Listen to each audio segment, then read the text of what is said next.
Flat Earth expert Mark Sargent thinks the moon landing was a hoax. Technically, the moon itself is a hoax. Right, but betting with Sportsbet's new iPhone app? I could do this standing on my head. Thanks, Gravity. Sportsbet's new iPhone app. It's foolproof.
We're living on a disk, floating through space, with a tiny sun.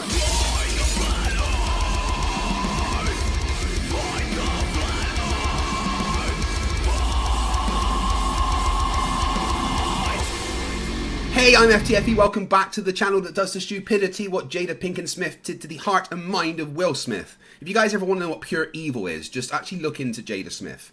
I'm not kidding. Hello and welcome to the end of the weekend. Thank you for joining me on your Sunday. We're just 1 week away from the big day. I hope you've all finished your Christmas shopping or at least started it. I really appreciate you all joining me today because today I am talking to the Southern Israelite, Drake. Hello, Drake. Welcome to the channel. How are you doing? Doing all right. Yourself? I'm doing absolutely amazing. Thank you. About 5 years we've been talking back and forth, and this is the first time we've actually spoken with live, which is fantastic. I'm very glad that you've taken the time to come and speak to me. I very much appreciate it. There's a lot of people on your side of the argument that will not step away from their own platforms under any circumstance, so I very much appreciate you coming. Okay, no problem. So why don't you just take a couple of minutes to introduce yourself. Like we said, 2-3 minutes to introduce yourself, and then 5 minutes to lay out your claim. So, just over to you. Go ahead and do that. Yeah. All right. My name is Drake Shelton. I run the Southern Israelite platform on my southernprotestant.com website and my YouTube channel. What's considered a lunatic fringe, Aryan Judaizer, flat Earth desert cult leader here in Nevada. I'm the author of over 20 books. I authored a Flat Earth Encyclopedia about 4.5 years ago at southernprotestant.com. It runs about 970 pages altogether. I've been away from the cosmology debate for about 5 years, been doing a lot of other things, built a business, got married, made wrote a number of books, had a son, and so I've been away from the debate here on cosmology stuff for about 5 years. I'm published on national news as some kind of domestic terrorist for verbally challenging Christian pastors for destroying the country. I'm a Saxon. My family heralds from Norfolk, England, and northern Germany. I find my kind of ideological heritage in the Hebrew prophets and the English Reformation and the English Hebraist movement among scholars in England who were rejecting the Latin Vulgate and the Greek Septuagint to go back to the Hebrew.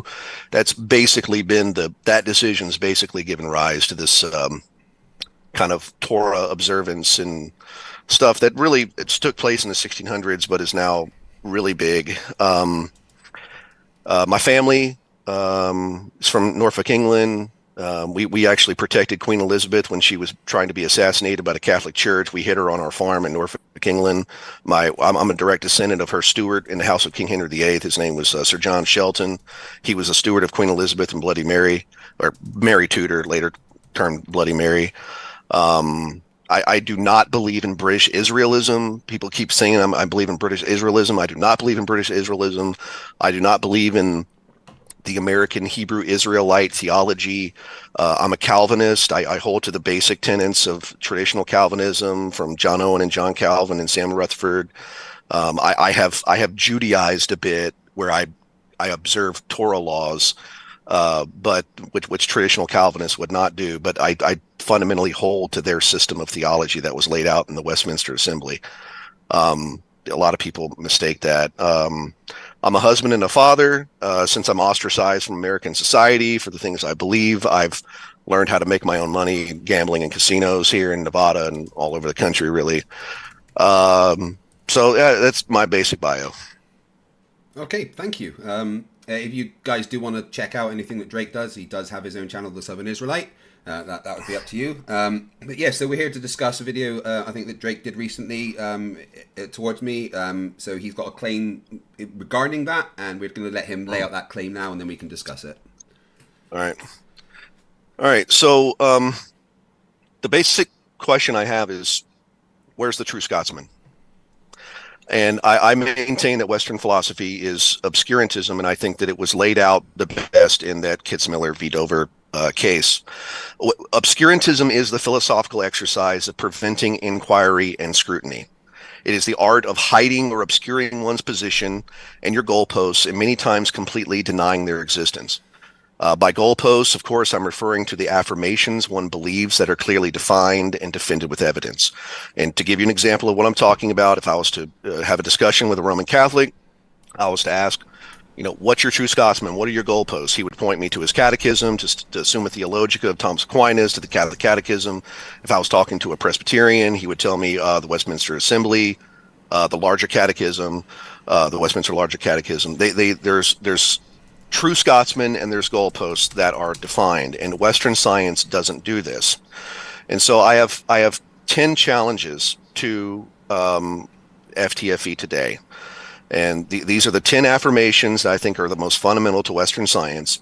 Number one is, what is your method of reasoning that leads you to believe that the Earth is a globe?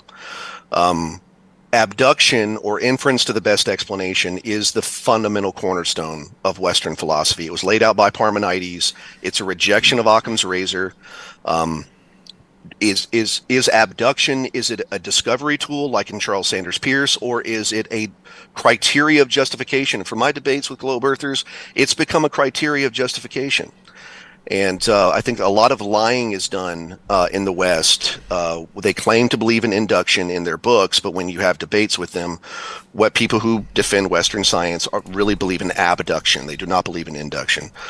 Number two, the reification of abstraction or metaphysics, reification, specifically mathematical and geometric abstraction. There's a number of schools of mathematics, a number of schools of Euclidean and non-Euclidean geometry, and the changes happen midstream in a debate on what you mean by these things, and I think it's done for purposes of obscurantism. Number three, the corollary to abduction is this conflation between categories of being and categories of description. This is essential to Platonism and to the now popular Christian school of apologetics called presuppositionalism. And I maintain that Darwinists do the exact same thing with their taxonomic charts. I think that the Platonism is inherent in the Darwinian system. Number four, that science must confine itself to natural causes.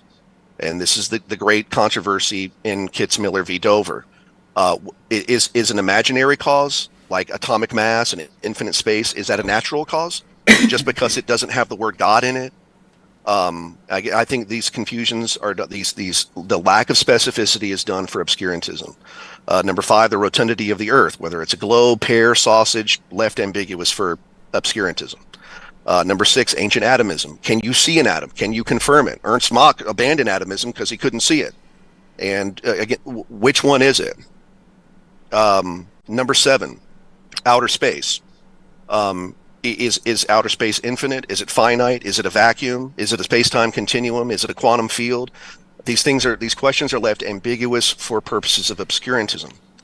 Number 8, the vast distance to the celestial bodies. The theories of light that have been proposed to prove this are many and contradictory, and it's left ambiguous for the purpose of obscurantism. And this duality, this pragmatic duality definition that's now been given, this is a perfect proof that modern science is trying to hide causation. It's trying to obscure causation because they believe in obscurantism. Number 9, the heuristic principle of the ever-progressing nature of science. And no manual is produced. There is no Summa Theologica. There is no catechism of Western science. Why? Because they want to hide their position and obscure the conversation so they can protect it and prevent inquiry from happening, which is the definition of obscurantism. And this idea that you want to like hold to multiple different contradictory theories just because they seem to work, that is the doctrine of pragmatism and theoretical pluralism, and it is admitted by philosophers of science. Those schools of thought deny causation, and if you deny causation, you've denied science, as the Kitzmiller v. Dover case demonstrated. And number 10, the denying of any authority to determine what science is, thereby preventing inquiry from denying any standards of a position's definition. This is the no true Scotsman fallacy. So again, the question I have for FTFE: where's the true Scotsman? I would have mentioned gravity, but one of my previous opponents, Red's Rhetoric, he wanted to obscure the debate by saying he doesn't even have to defend gravity, which I think is complete lunacy. But I didn't add it because of that. So in order for FTFE to win the debate tonight, he must give me an authoritative citation, a true Scotsman, for all 10 points. I dared it down to 10. It's not that difficult. It's only 10 points. I think it's the most fundamental, most basic principles of Western science, where there's a true Scotsman for each plank. And if he can't, there's no true Scotsman, in Western science is obscurantism, and I win the debate. And I don't believe that he will. That's it. That's my opening. Right, so there's no actual claims that you're making then? 'Cause I thought you were going to talk about the video you made about me with the nuclear explosion and stuff, but so you don't want to actually talk about any claims of the shape of the Earth. My claim is that Western science is obscurantism. Well, you can make that claim if you want, but I don't think you understand many of the things you said there, to be quite honest. Do you want to break it down and ask me them one by one, and we'll go through them? Not that any of them has anything to do with the shape of the Earth. And I would much rather talk about things like defending gravity and nuclear fusion and, the motion and shape of the Earth, because all the other things are kind of irrelevant. People think different things about science. That doesn't change what science is and how it works. Science is something that can give us empirical facts through repeated observation and testing, and that's what I base my position on. So is atomic mass an empirical fact? Yes, absolutely, 100%. Would you agree that atomic mass is probably one of the most fundamental principles that get you to the globe Earth? No, that's the cause of gravity, right? Is atomic mass? No, the cause of gravity is not atomic mass. I don't know why you would say that. Gravity is something that... What authority... Gravity is what creates... Gravity is something that creates a force that is proportional to the sum of two or more forces and inversely proportional to the square of the distance between them. It's as simple as that. This is something that is empirical and has been tested. Is that Newton? Is that Newton you're citing? Well, yeah, that is... Newton's laws have never been, disproven on a local scale. So if I show you that your position contradicts what Sir Isaac Newton says, are you going to admit you're wrong and the Earth is flat? My position is what Sir Isaac Newton said, so it's not going to contradict what Isaac Newton said. So Sir Isaac Newton came up with the law. Well, if you want me to go and get a true Scotsman, I can just go outside into the street. There's a few outside right now. Would that help? You understand by true Scotsman, I'm talking about the fallacy. Drake, I genuinely don't think that you know what a true Scotsman fallacy is. Could you please define the true Scotsman fallacy? Yeah, it's the hiding of your position from generalization. No, that's not what the no true Scotsman fallacy is. You're trying to use purity fallacies because someone's made a generalization, their generalization isn't pure enough for your version of that position. That's just the true Scotsman. They're no true Scotsman. That is not the no true Scotsman fallacy. I'll give you another chance to try and define what the no true Scotsman fallacy is, because that wasn't it. Okay. Do you want to have another crack at that, or? Okay. What authority are you going to cite? I could bring up many. I could bring up many citations of what the fallacy is. Okay, but I'm asking you if you could clarify what it is, because what you just said is not the no true Scotsman fallacy. No true Scotsman fallacy is a fallacy that occurs when an individual attempts to project a universal generalization from counterexamples by changing the definition in an ad hoc fashion to exclude the counterexample, rather than accepting that the generalization has been disproven. They redefine the criteria to exclude the specific case or others like that. Nothing about what you just said. So that's exactly what I just said. I have no idea. It's really not. Just saying it's nothing what I just said doesn't prove it's nothing what I you said. A whole bunch of different words which weren't those words, so it wasn't the thing that you said, right? So we don't need to argue about what fallacies are, because that is kind of irrelevant. There is no way in science that science has been debunked by someone shouting fallacy. In fact, there is a simple counter to any claims of fallacy, and that is simply the fallacy, where making an assumption that because an argument appears fallacious, it is wrong, is a fallacy. All right? So what we're going to do, for the purposes of this conversation, is ignore fallacies because they're irrelevant and stick to empirical facts. Obscurantism confirmed. We're going to no obscurantism. Science. Confirmed. Science doesn't care about fallacies. There's nothing in science that says it can be. No, it doesn't. Causation. There's nothing in science about causation. Science fundamentally is about causation, so it has to be about. Science is actually about testing predictions. That's what science is.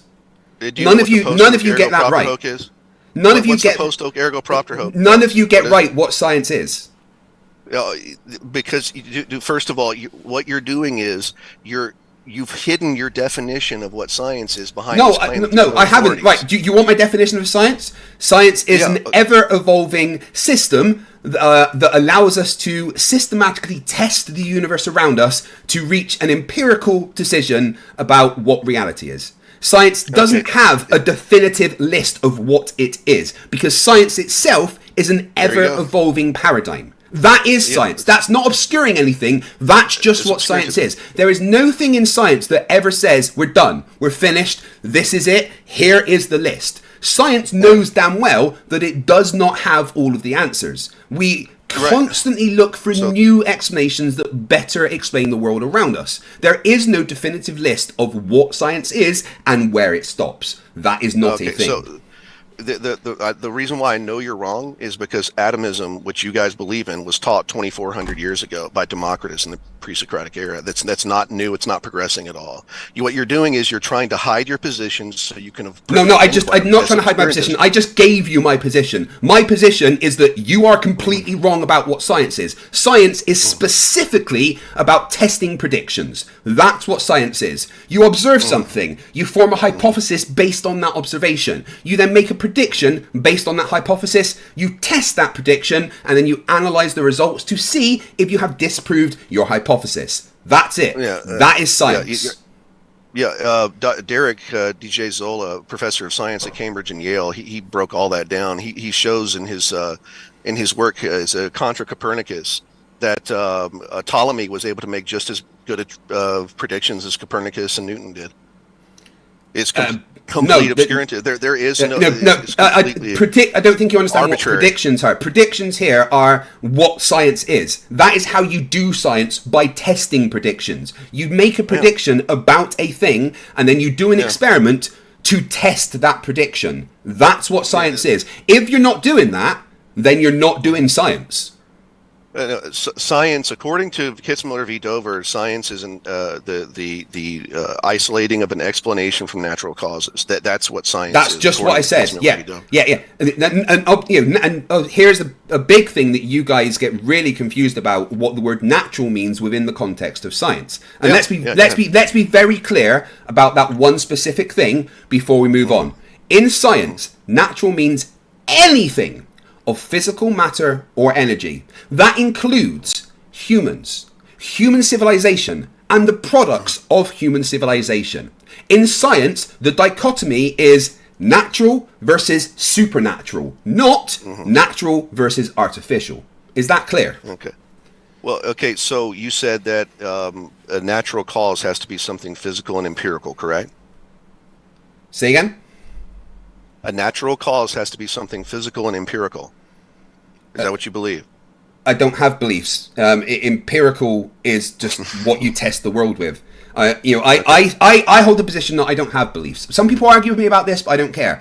I don't have beliefs. I don't just believe anything that's told to me. I look at the empirical evidence and base my position on evidence and logic. There's no belief involved. So because if I had a belief is literally defined as holding a position with no evidence. Whereas I base my entire position on what the evidence shows and what the logic from the evidence dictates. That's it. No belief required. So what again, the empirical evidence for an atom. You've seen an atom. Yeah, I've seen a video made with specifically using hydrogen atoms, yes. Okay, so why is it all the modern educators say that it's an abstraction? You can't see it. No one says it's an abstraction. It's just really, really, really, really, really, really, really, really, really small. This is Niels Bohr, Atomic Physics and Description of Nature, quote, isolated material particles are abstractions, unquote. I could say the same thing from Werner Heisenberg, from Rutherford. Again, atoms are something that have been empirically verified to exist. You are currently talking to a nuclear engineer. All right, the entire basis of nuclear engineering is understanding that atoms exist and the mechanics behind the interactions of subatomic particles. If atoms didn't exist, then my job. Hold on. If atoms didn't exist, then hold on. If atoms didn't exist, then my job in the military would not have existed. We can literally strip parts of atoms away, and that's how we, create ions. We know so much. The definition of an atom is something that can't be split or stripped. That's the definition of the word. So we can literally split the atom. Again, we can literally split the atom. That's what a nuclear explosion is. We've squared a circle. It's gibberish, man. It's not gibberish. It's empirical facts. We have literally split the atom. The definition of an atom is something that cannot be split or stripped away. That's maybe they believed that ages ago, but we know that we can split and strip the atom. That's how you get ions. That's what plasma is. Plasma is an atom that has had part of it stripped away. That's literally what plasma is. We know that plasma exists. It's a state of matter. Okay. I don't have a write-up on plasma. We were talking about atoms, and and plasma is made of atoms. Yes, I cite to you experts in the field that directly admit that atoms are abstractions and they can't be seen, and you're just claiming they exist. What's the citation? Would you like to see an atom? I can literally show you an atom now. Would you like to see some atoms? I don't know if it's an atom. I mean, is it? It could be germ. I don't know what the hell you're going to show me. I have a whole write-up where I went through all the major authorities on particle mechanics, and they all admit that these things can't be seen, and they're abstractions. They're an inference to the best explanation. We assume that these imaginary entities exist to provide us the best explanation for mechanics and to do science and to invent things. That's generally the way modern science. Here we go. So I'm just going to debunk what you said. These are atoms, magnified over 100 million times. At IBM Research, we move atoms to explore the limits of data storage. To explore the limits of filmmaking, we created the world's smallest movie. It was made by moving actual atoms frame by frame. IBM Research presents, well, you don't need to talk, this is where you watch, A Boy and His Atom. So here we go, actual atoms, where you, believe it or not, actual atoms. Our knowledge of atoms allowed this video to be made. That is a boy made of atoms playing with his singular atom. There are atoms on the screen. Do not tell me we can't see atoms, because there they are right in front of you. Okay, so was this done with a microscope here? It was magnified 100 million times. So what do you think? So is this a microscope that was invented? You know, like yes, it was a microphone that was recently invented. that's different from Absolutely, it was a microscopes? microscope that was invented. I can 100% guarantee that is a correct thing that you just said. It was a microscope that was invented. Correct. No, I'm sorry. I'm invented recently. You know, because when you look Define at recently. with the classic period of the development of modern science in the 20s and 30s and 40s, I have in my encyclopedia, I have a citation right from Popular Mechanics. Yeah, again, define recently. No microscope can ever see an atom. They all admitted there's no microscope possible. Okay, that could ever see define an recently. When was that book made? Oh, this was in the 1925 and Yeah. So, the microscopes they said then, I can couldn't guarantee see an you atom. that this video that I just showed you was made after 1925 with a microscope that was definitely invented after 1925. Here's the thing about science is we can prove ideas wrong. We can't prove things because there's no such thing as actual proof in science, but we can disprove things. And what we have done science is obscurantism. no, that's just a fact. There's literally no such thing as scientific proof because science doesn't deal in proof. Proof comes from mathematics and data. Right. So, but anyway, You just admitted what we have done. No, I didn't. I Okay, just hold told on, you something hold about on, hold science. on. No, Let I'm not me going to hold get on. the I'm citation. talking right now. I'm talking right now. Right. What was that video you So cited? What was again, that right, citation? the microscope that was used for that was invented after 1925, which disproved that comment about we can't see things with we can't see atoms with microscopes, because the video I just showed you literally showed that happening. Okay, so no, you are wrong. I've just showed you the proof. Unless you can specifically analyze that and disprove that they are atoms, then you do not have a claim. So was there a control that was done in there that isolated an atom from any other microbe, any other possible particle? Absolutely, that's how they managed to isolate the atoms. I don't know if you saw it or not. Maybe I should show you again. Right. So this is atoms. This is atoms that have been isolated. Right. So just to answer your question, you said was there anything that where they isolated the atoms? Yes, I am with my mouse currently circling where they isolated an atom. Brilliant. Okay. So yeah, that's done. So yeah, I don't see a nucleus in an orbit there that I saw in the textbooks that I was shown what an atom is there. That doesn't look like what I was shown that there was like this solar system looking figure. It's to very, what an very atom is. small. It doesn't look like anything I was taught when I was in school. Yeah, it's very, very, very small. The majority of an atom is empty space. But what you see there is the entire atom, including all of the subatomic particles. If you could zoom in even more, if you could zoom in even more, then you may be able to see the the individual particles, the subatomic particles. However, that's not really the case because electrons, for example, exist in a probability field, which means that they don't ever exist at one specific spot. So which is why we can see the atom there as a circle, magnified 100 million times. This is atoms, actual atoms, and we know it's atoms because our knowledge of atoms allows us to do things like this and create data storage so amazingly compact that we can fit terabytes of data in something that can fit in your hand. Thanks to our knowledge of this. All you've shown is dots of light on a grayscale canvas. I mean, you didn't. I've shown you atoms. You can say they're just dots of light if you like. You can say they're just dots of light. Called dots of light on a gray canvas atoms. Again, you can just say they're dots of light, but you would need to go and specifically disprove that they're atoms because that video was made because of our knowledge of atoms.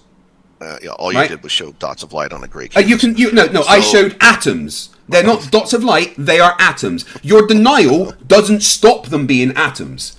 Right, your misunderstanding of how science works doesn't stop. Doesn't prove that they're atoms. Well, no, our knowledge of atoms and our ability to create that video using our knowledge of atoms proves that they are atoms.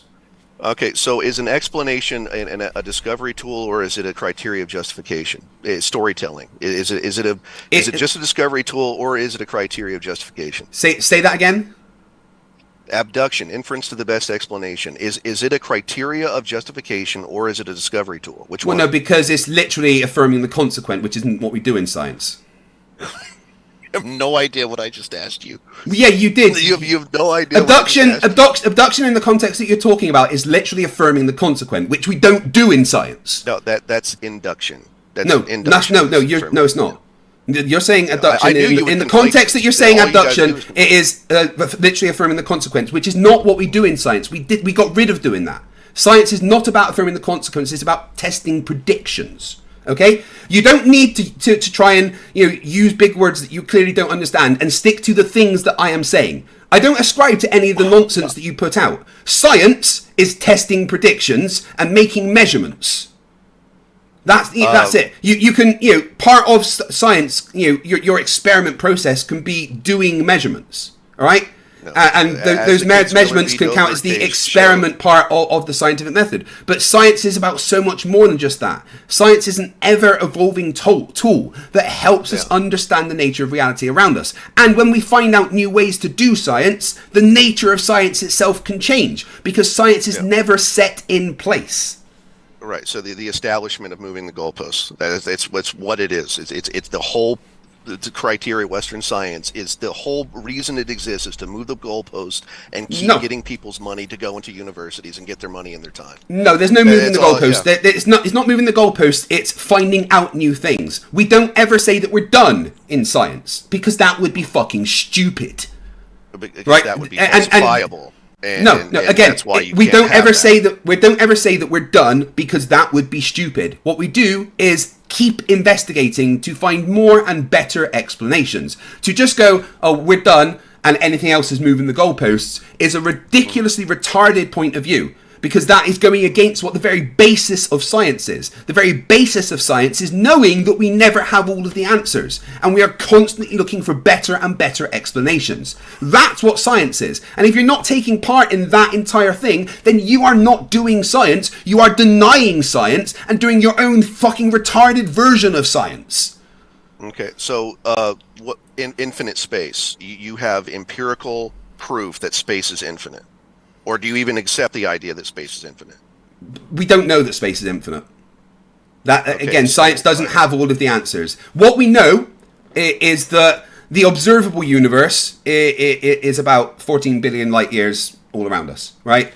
We don't really know what's beyond that, because what we can see empirically is that space itself is expanding, and everything is moving away from us at the rate that we can see it's happening. So we don't know if space is infinite. Is it expanding forever? Is there an end? We don't know, because there's something that you can consider a kind of horizon around us, right? And that horizon it is basically the point where space is expanded too far away from us, that the light that is within those regions will never be able to reach us, because the space itself, from our point of view, is expanding faster than the speed of light. Yeah. So we have no way of knowing what's out there. We have absolutely zero way of determining if the universe is infinite. From our point of view, it seems infinite, because we don't know and we can't see if there is an end. But again, science doesn't have all the answers. Can I get you're monologuing. All right, so I was monologuing a bit, yes, and it's sometimes needed. But yes, you can reply. All right. So when I read Max Born's write-up on Einstein's system, he maintains there that Einstein's position on relative motion was based on the idea that space is infinite, and because space is infinite, you can't identify or locate a specific location or a thing in itself. Absolutely, you can only talk and identify something in its dialectical relative juxtaposition to something else. So this is the exact reason why you guys ask us, why do bodies fall to the earth and not sideways into outer space? Because that very objection that you're asking us assumes that space is infinite. So if you don't know that space is infinite, why do you ask us why bodies fall to the earth and not sideways? Because those two things aren't related. They are directly related. No, they're not. Okay, we can ignore whether the universe is infinite or not. That is irrelevant to how gravity works on Earth. You can remove the rest of the universe. It doesn't matter. We can literally even ignore the moon. For now, just think about Earth, nothing else. And we can see specifically how gravity works on Earth. We can do predictions based on our understanding of gravity and use experiments to test those predictions on Earth and see how it works. And then we can absolutely ask you the question, when you claim that gravity isn't real, why it goes down and not any other direction. But that question assumes upon relative motion, which assumes upon infinite space. No. Relative motion does not assume Yes. infinite space. That is completely false. And I just want to make a quick correction to something I said earlier. I said 14 billion light years, whereas that's that's wrong. That's more like the age. The current observable universe is something like 93 or 95 billion light years all around us. But it could be more. We don't know. Okay, But, sorry, so that was just a correction I was making. All right, your claim earlier that science is always progressing. We can't say definitively that.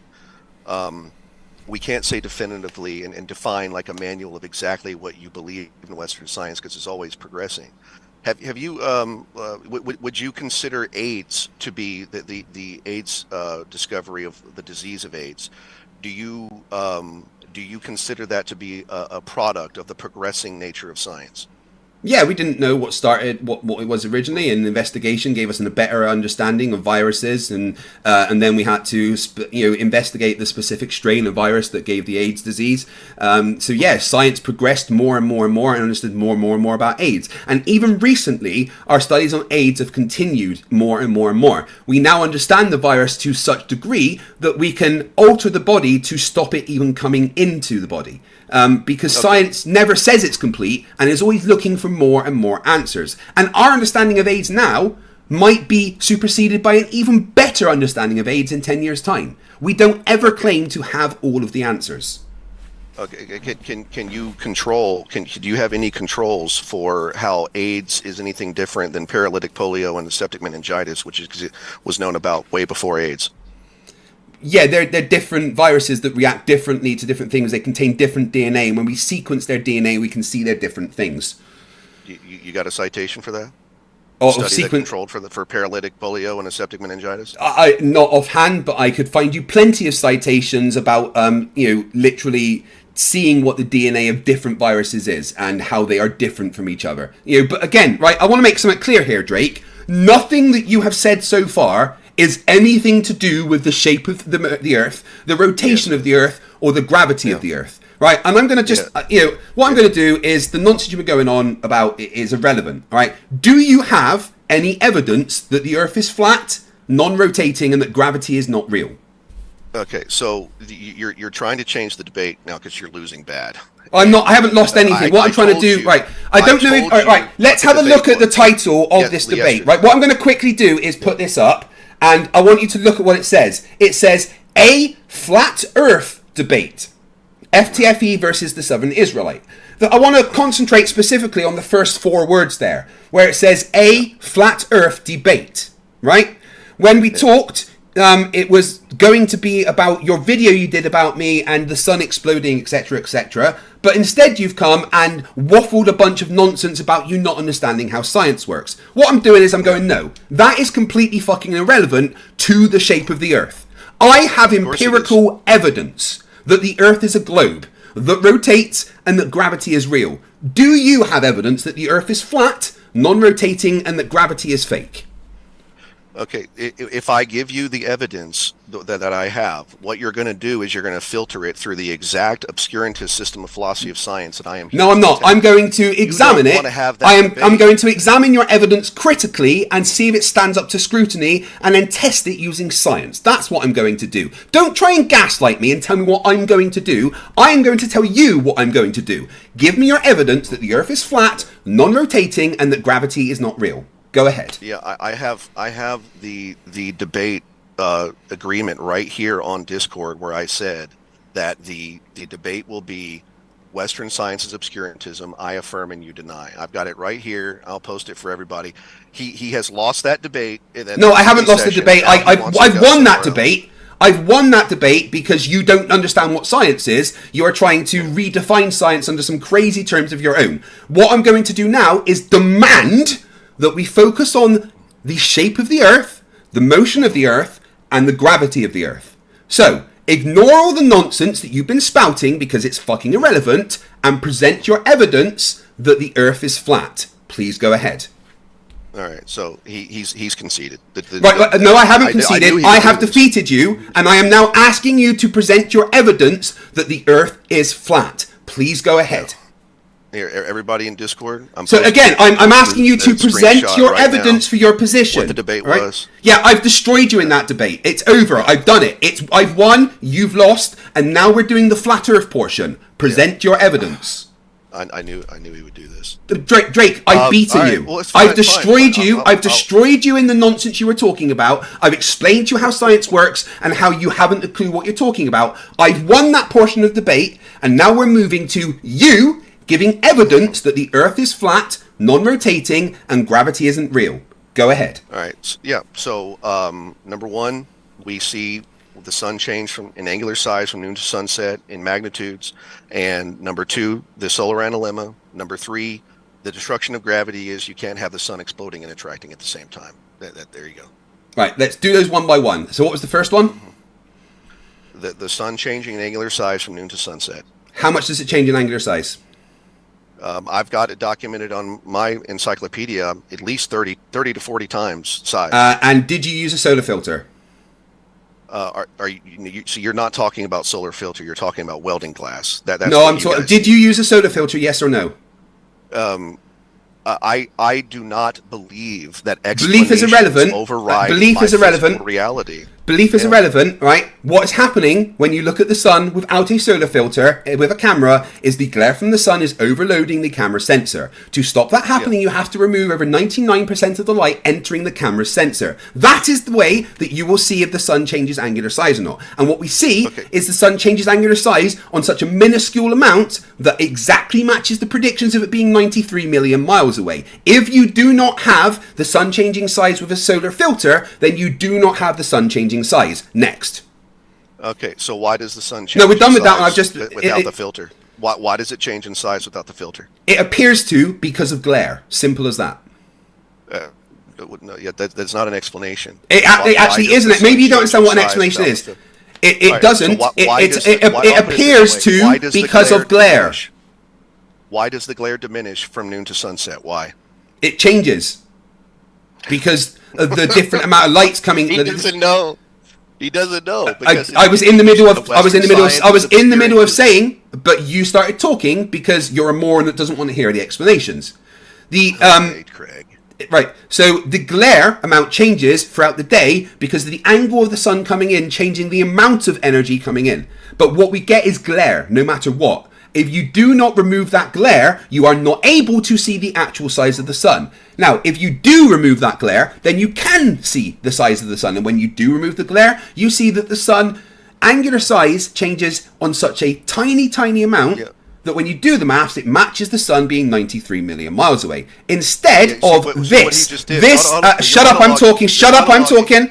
I am talking. Yeah, I will let you know when I'm done and then you can respond, okay? Be a good boy. Right, so what I've got here is a 3D model I made. Simple, right? I have placed the sun about 3,000 miles above the surface of the Earth on a generic flat map, okay? And I have placed the original camera in North America, watching the sun move its way over to Russia and back. The camera on the top right is looking at the sun throughout the day. And I want you to watch what happens to it. As it moves away, the angular size reduces by 3, 4, 5 times. And then what happens when it comes back is that the angular size then increases by the same amount. We do not see that happening in reality when we use a solar filter to remove the glare. Cameras cannot overcome the glare. This proves that the sun is not small and local because it 100% does not change angular size the amount needed for it to be small and local. Now you can respond. Okay, so your explanation for why the glare diminishes from noon to sunset is because the angle of the light changes based on the observer through the day? Is that what you're saying? No, the angle of the light coming into the Earth because of the Earth's rotation changes the angle of the light entering Earth. The amount of glare will be a combination of things: the angle of the light coming in, the position of the observer, the weather effects on the day, the humidity in the air. There will be many factors affecting the glare of the camera. But the fact is, if the glare is there, then you are not seeing the size of the sun. Doesn't that contradict Aristophanes' claim that the sun's rays hit the Earth homogeneously and in parallel lines? Not in the slightest, no. Yeah, you just got refuted. No, I didn't, because it doesn't change that at all. Point as well. I literally did. Right, guys, you see what a flat earther does? I destroy him, and then he goes, "I won." This is playing chess with a literal pigeon. That's what this is, right? In fact, I apologize to pigeons. Full-blown meltdown, ladies and right? gentlemen. I literally apologize to every pigeon on the planet, right? I apologize to pigeons for comparing you to a moron like this who doesn't understand anything that he is talking about, right? I've demolished your first argument. What was the second point? All right, so this is a full-blown meltdown. There's no meltdown. This is me destroying you, Southern Israelite. This is me embarrassing you in front of the world. In front of 700 live audience members, I am showing how ignorant and moronic and retarded you actually are. I have destroyed your first point. Now what's your second one? All right, so he got refuted on the first point. No. Second point, I've destroyed your first point. You don't have a solar filter, end of story. If you don't have a solar filter, then you don't have what we need. So, next point, please.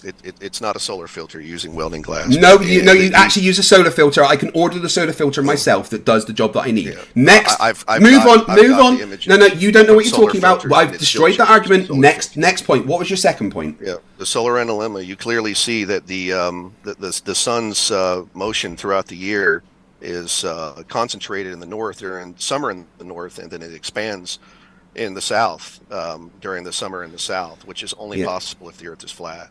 No, it actually matches the predictions of the globe 100%. The Earth is tilted in reference to the sun, which means that as I'm still talking right now. I'm still talking right now. No, I got 3 words in, and you opened your big fat mouth. Shut up and listen like a good boy, right? The Earth's axis is tilted compared to the sun. Yes, we have empirical evidence of this. We have many measurements of this. I can cite them to you later on. But we do have them, okay? And because of the Earth's tilt relative to the sun, and the fact that that tilt stays in its orientation as the Earth orbits the sun, matches the analemma that we get 100%. I have personally modeled it out in 3D modeling software with the correct scale and shown that it matches 100%. It doesn't match the flat Earth because there is no mechanical explanation for how the sun is fucking moving on a magical pizza. Next point. Yeah, I never claim that the sun's motion was Euclidean or mechanical. So it's a complete straw man. You got I didn't strawman you. I just said about the sun being local on the Earth and how that doesn't match reality, right? So that's your first 2 points destroyed. Move on to the third. Okay, so again, the fact that he appealed to a tilting sun goes back. There's no appeal. It's an empirical fact that we've measured. I'm sorry, a tilting Earth. That's the story. That's the exact storytelling epistemology. No storytelling. It's an empirical fact that's been measured and shown to be a fact. That's it. There is no empirical fact that the Earth is yes, there is. It's literally shown to be a fact by measurements. And you know what? We've put stuff in space to double check. So, yeah, it's an empirical fact. It's an inference to the best explanation. No, it's no inference. It is an empirical fact that we have measured and tested. Right, what's your next point? Because I've destroyed your first 2. All right, what is your citation for the testing of the Earth tilted at 23.4 degrees? What's the citation on that? Let's go with the GOES satellite that looks at it every single day. That'll do. GOES satellite. It's all fake. All right. Okay, prove it's fake. If you're going to say satellites are fake, then you have to 100% prove that, which we can get to after I finish destroying your other 2 points, right? So I've done your first 2, right? What was your third? That the gravity is refuted by the sun exploding. No, that was your 4th point. Maybe you're not able to count here. That was your 4th point. What was your 3rd one? No, that was I only mentioned 3. I said no. You did 4. The sun changing angular size. I said the solar dilemma, and I said the sun exploding and attracting at the same time. Right. Okay. Well, let's do the sun attracting and exploding at the same time. Do you know what hydrodynamic equilibrium is? Yes or no?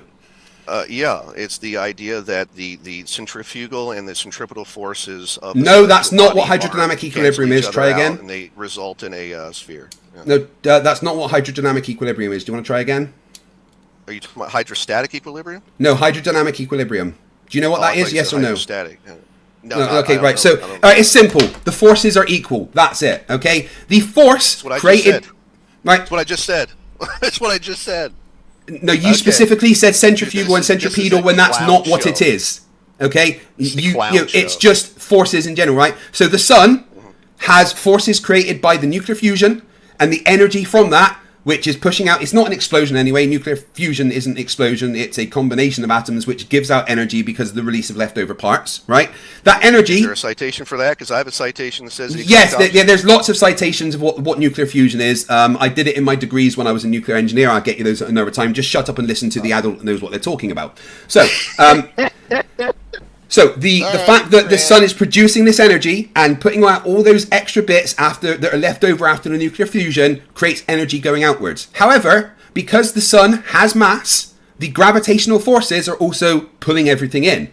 Those forces of going out and in are balanced against each other exactly 100% as gravity predicts. So you not understanding that the predictions of gravity do the thing that they do does not debunk gravity. Clear? What's your citation on this study? What's the citation on that study? Which study? Of what nuclear fusion is? Centripetal and this is that the centripetal and the centrifugal forces of the sun are exactly as gravity. I didn't say that.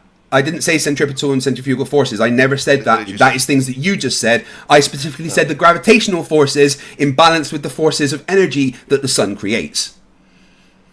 Okay, what's your citation? Of how the sun works.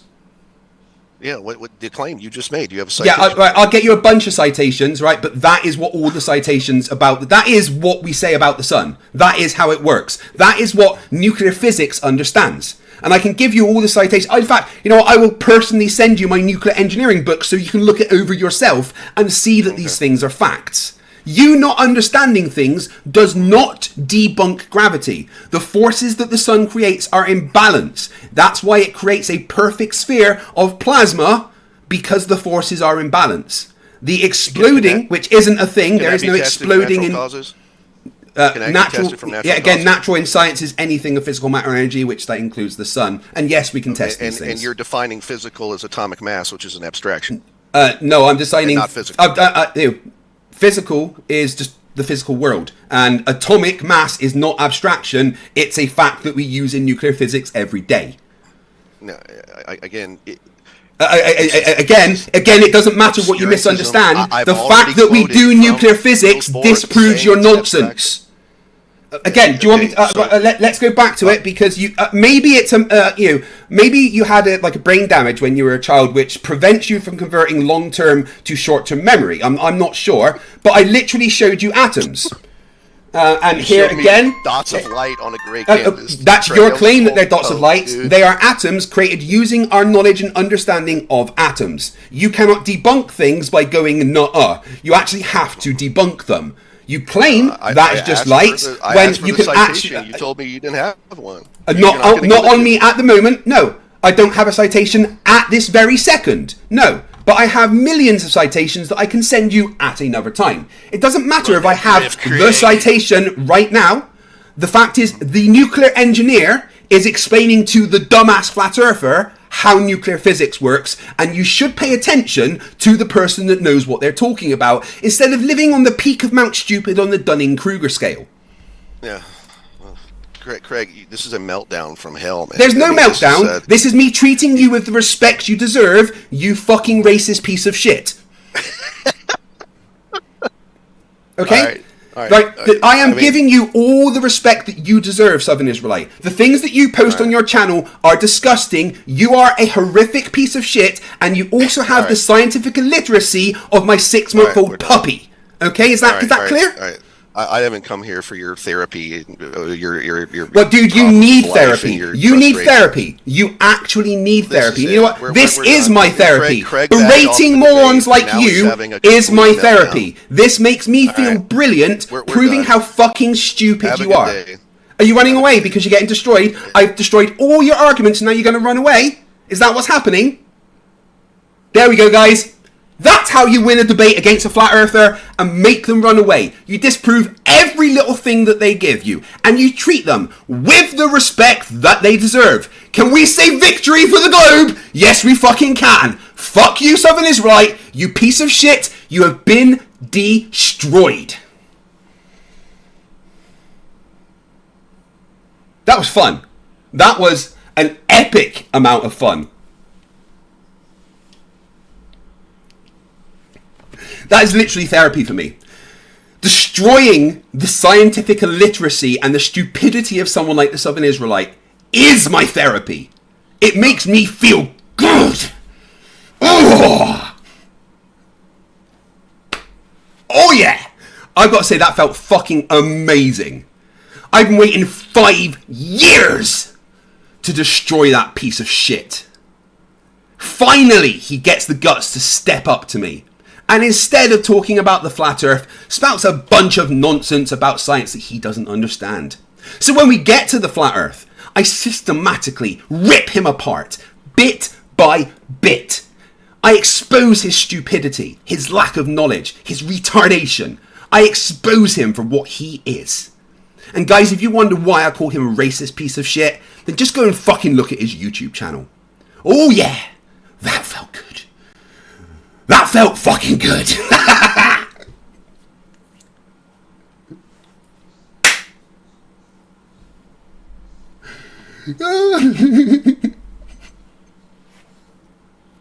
Nah, still, I'm gonna get overexcited. That felt good. Oh, Glover Mum says raged unless I quit. Yep. Rachbot says that was fucking great. Thank you. I enjoyed it. She likes Dixon Cider says, did you just have an orgasm? Maybe a little bit. I may have just come.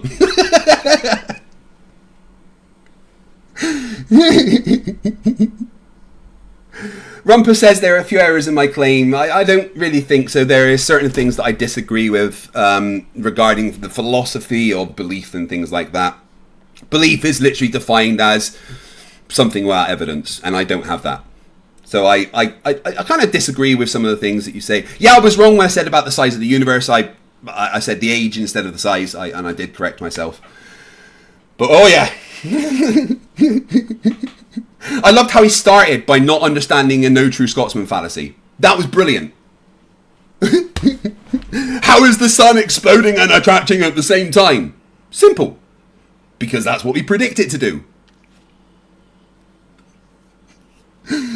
Oh my god. Caucasian Sensation says, welcome back, Craig. Your calm demeanour on Jeranism was boring as fuck.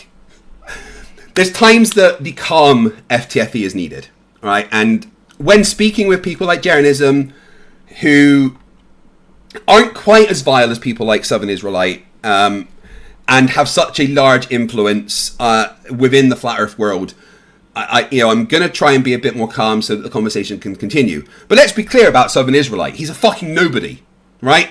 He gets less than 300 views on his videos. Nobody knows who he is. If it wasn't for the fact that he's debated Red's rhetoric and me, literally no one would know who he is. Nobody. He is not worth being nice to. And I will just destroy him the way that I did. That was fun. I had a lot of fun. Quick one, but let's face it. Who needs more than an hour to destroy a flat earther, right? Hulk smash. Yeah, right, guys, right, I'm going to make a prediction right now, okay? Here is my prediction. Southern Israelite will post a video in the next couple of days saying about how he destroyed me in this debate. And he's going to cherry pick some bits where I may have misspoke and before I corrected myself. And he's going to say a bunch of things quoting old citations from 100 plus years ago that he thinks debunks current science, right? He is going to play pigeon chess to himself and do the normal thing of claiming he won when he was clearly fucking destroyed. Tube Maven says, can FTFE try and have a discussion without screaming the entire time? Yeah, I do that quite often. Just look at my debates with Jeranism and several other people. But people like Southern Israelite, who are literal pieces of shit, they get the full FTFE treatment.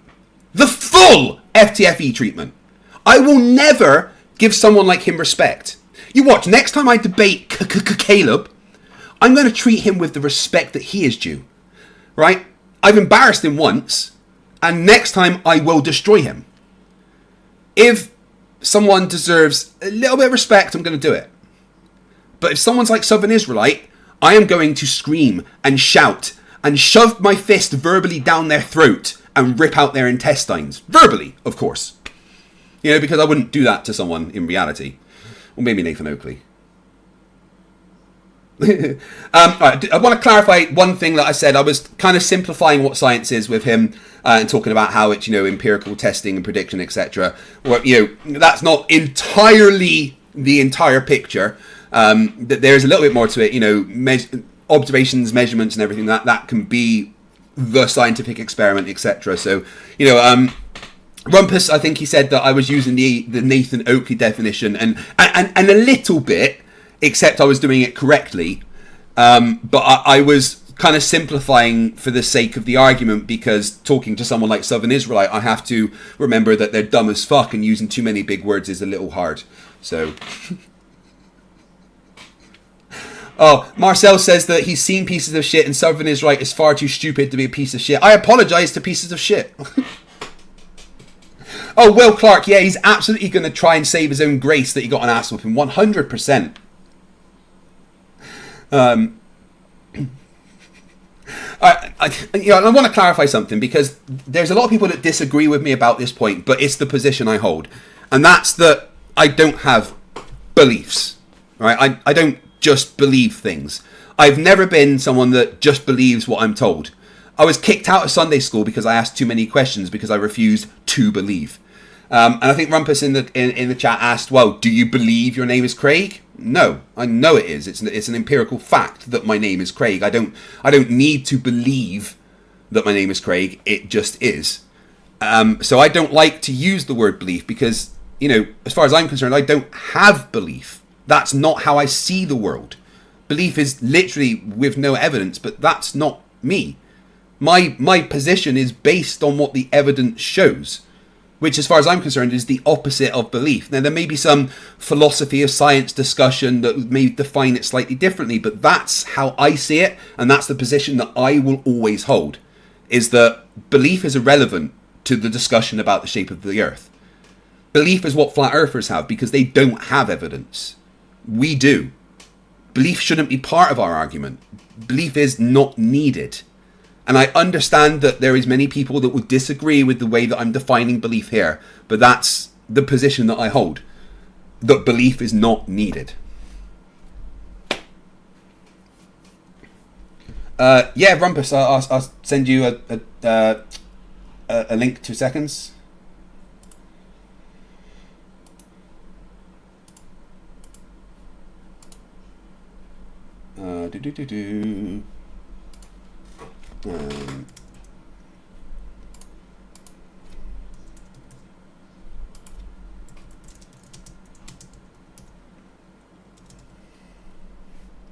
Alright, I've sent Rumpus a link so we can have this little chat. I need to go and grab a drink, so I'm going to be back in 1 second. And while I'm away, you can listen to this. Oh, Cheswick is a wanker. He wears a tinfoil hat. The conspiracies he believes in just make him look a twat. And everybody laughs at him when he tries to write a tune, 'cause every single word he sings makes him look a loon. Now Cheswick went on Mastermind to prove the earth was flat, but he sat there looking gormless, just like Daniel Pratt. When they asked him for some evidence of a non-rotating disc, he spouted loads of gibberish and sounded like he's pissed. Mr. Cheswick is a loser. He tried to strike fight down. He didn't know Craig's a sailor, which made him look a clown. His online views are pitiful. He's as popular as the clap. He talks about conspiracies and believes the world is crap. Now Cheswick's brand of stupid is something to behold. He says that COVID's just made up and he thinks that moonlight's cold. Well, he's a prick of all trades and a master of none. And when you ask him simple things, he just says, oh well done. When Cheswick talks geometry or distance to the sun, he just comes out in a nasty rash and then he bites his tongue. He's clueless how to use a sextant or theodolite. He runs away from easy questions at the speed of light.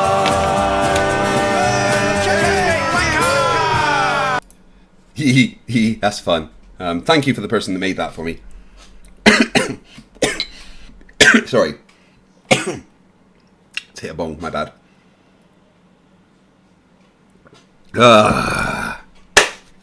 Hey, Desert File, as you're in the chat, are you free tomorrow? And we can do a stream about Flatzoid. Just give me a yes or no, bud, and I'll send you a Discord message. Alright, just waiting for the Rumpus to join.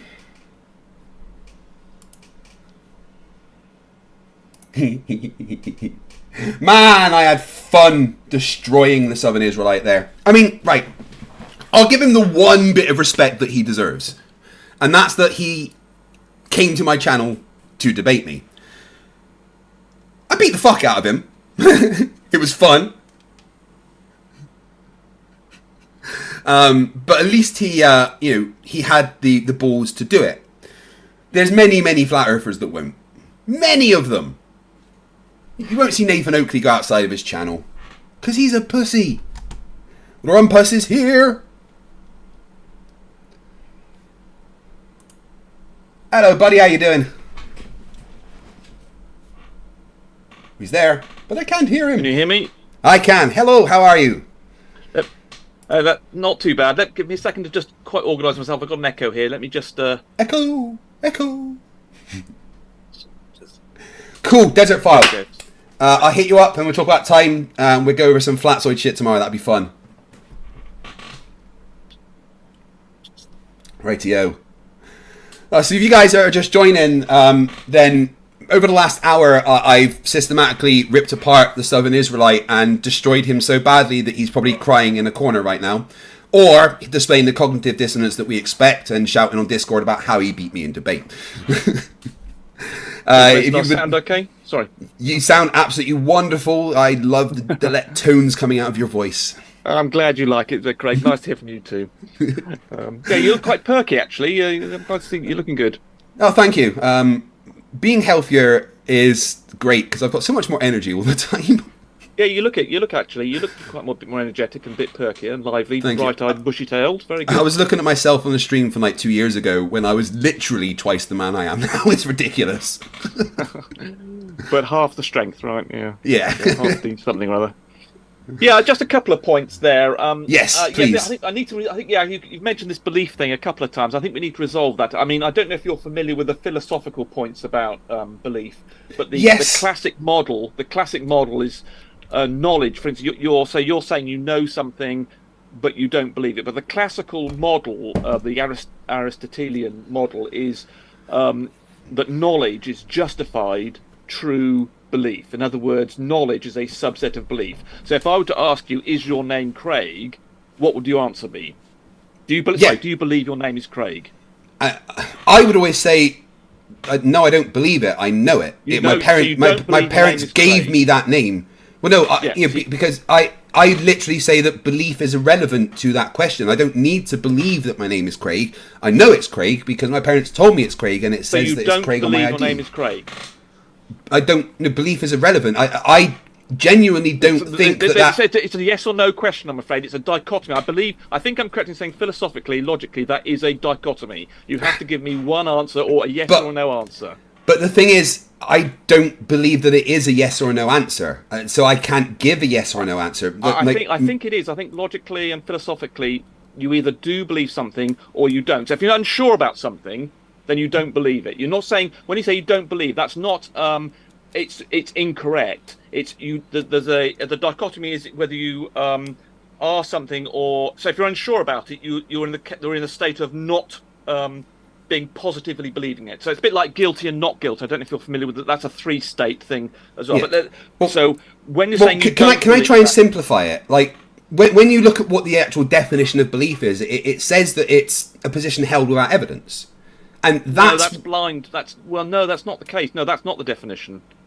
A belief is something that you in your head believe to be true. That's all it is. Now, the rest of it is you're getting mixed up, I think, with blind faith and other things. A belief is just simply something that you personally believe to be true. And if you look at as I say, the classic Aristotelian definition, well, knowledge, which is what you're saying, you know something, is a subset of belief. So there are things you believe, and then there's a Venn diagram. Inside of that is knowledge.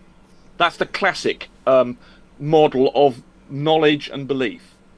So I think there are things that you believe that are not knowledge, but there are some things you believe which have been verified in the Aristotelian fashion of being justified, being true, and also you believe it. If you don't believe a piece of knowledge, then it's not called knowledge for you. So it's called JTF. I mean, I know this might be something that you don't agree with, but I like to remove the philosophical argument from it and just go with what belief is. And I can literally look in a dictionary and it tell me that belief is an acceptance that something exists or true, especially one without proof. And that's not what I have. I don't have things that don't have proof, right? But if you go for the specific meaning used in terms of knowledge, because you're comparing it to knowledge, and if you look at the Venn diagram that describes knowledge, because that's what you're claiming, you're saying you know something, and if you're going to go into that philosophical realm of knowing things and talking about knowing, then I'm afraid you're going to have to accept a model of that, or the philosophical definitions, and that, I'm afraid, the classic one, I don't know if that's the one you're using, is that knowledge is a subset of belief, and this is generally well recognised by, it is well recognised, I'm afraid.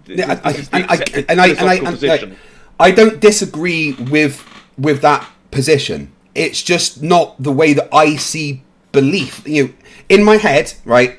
It's very, very simple for me. Is there evidence for something? Yes or no. If there is evidence for it, then I hold that position. If there's not evidence for it, then I reject that position. Yeah, but the trouble is, and I dispute actually that knowledge actually exists, because you can never be sure to know. I mean, the Aristotelian, in fact, the JTF model, JTB model I've been describing to you has been validated philosophically, but it's the classic one, because there are things that there are sort of various paradoxes you can come up with where, and also you have to say, how do you know something to be true? Okay, well, I mean, if you're rejecting this whole model, then I suppose perhaps it's not relevant to the discussion. But if you're going to start talking about knowledge, then I'm afraid you're going to have to enter into the philosophical debates, because also I get how that. do you know that something to be true? For instance, if I say there's some evidence for it, well, that evidence could be false. It could be invalid. It could be some guy from Romania telling you something. No, and that is where I will test the evidence. That's what I like to do. I won't just look at evidence and go, well, there's the evidence, that's what it is. I'll look at the evidence and I will scrutinise it to try and figure out if that evidence is correct or not. I will maybe try and find a way to test that evidence. Are you saying you'll always come to the correct analysis about a piece of evidence? No, I'm saying that I will put whatever evidence I have under scrutiny to try and figure out if that evidence is correct.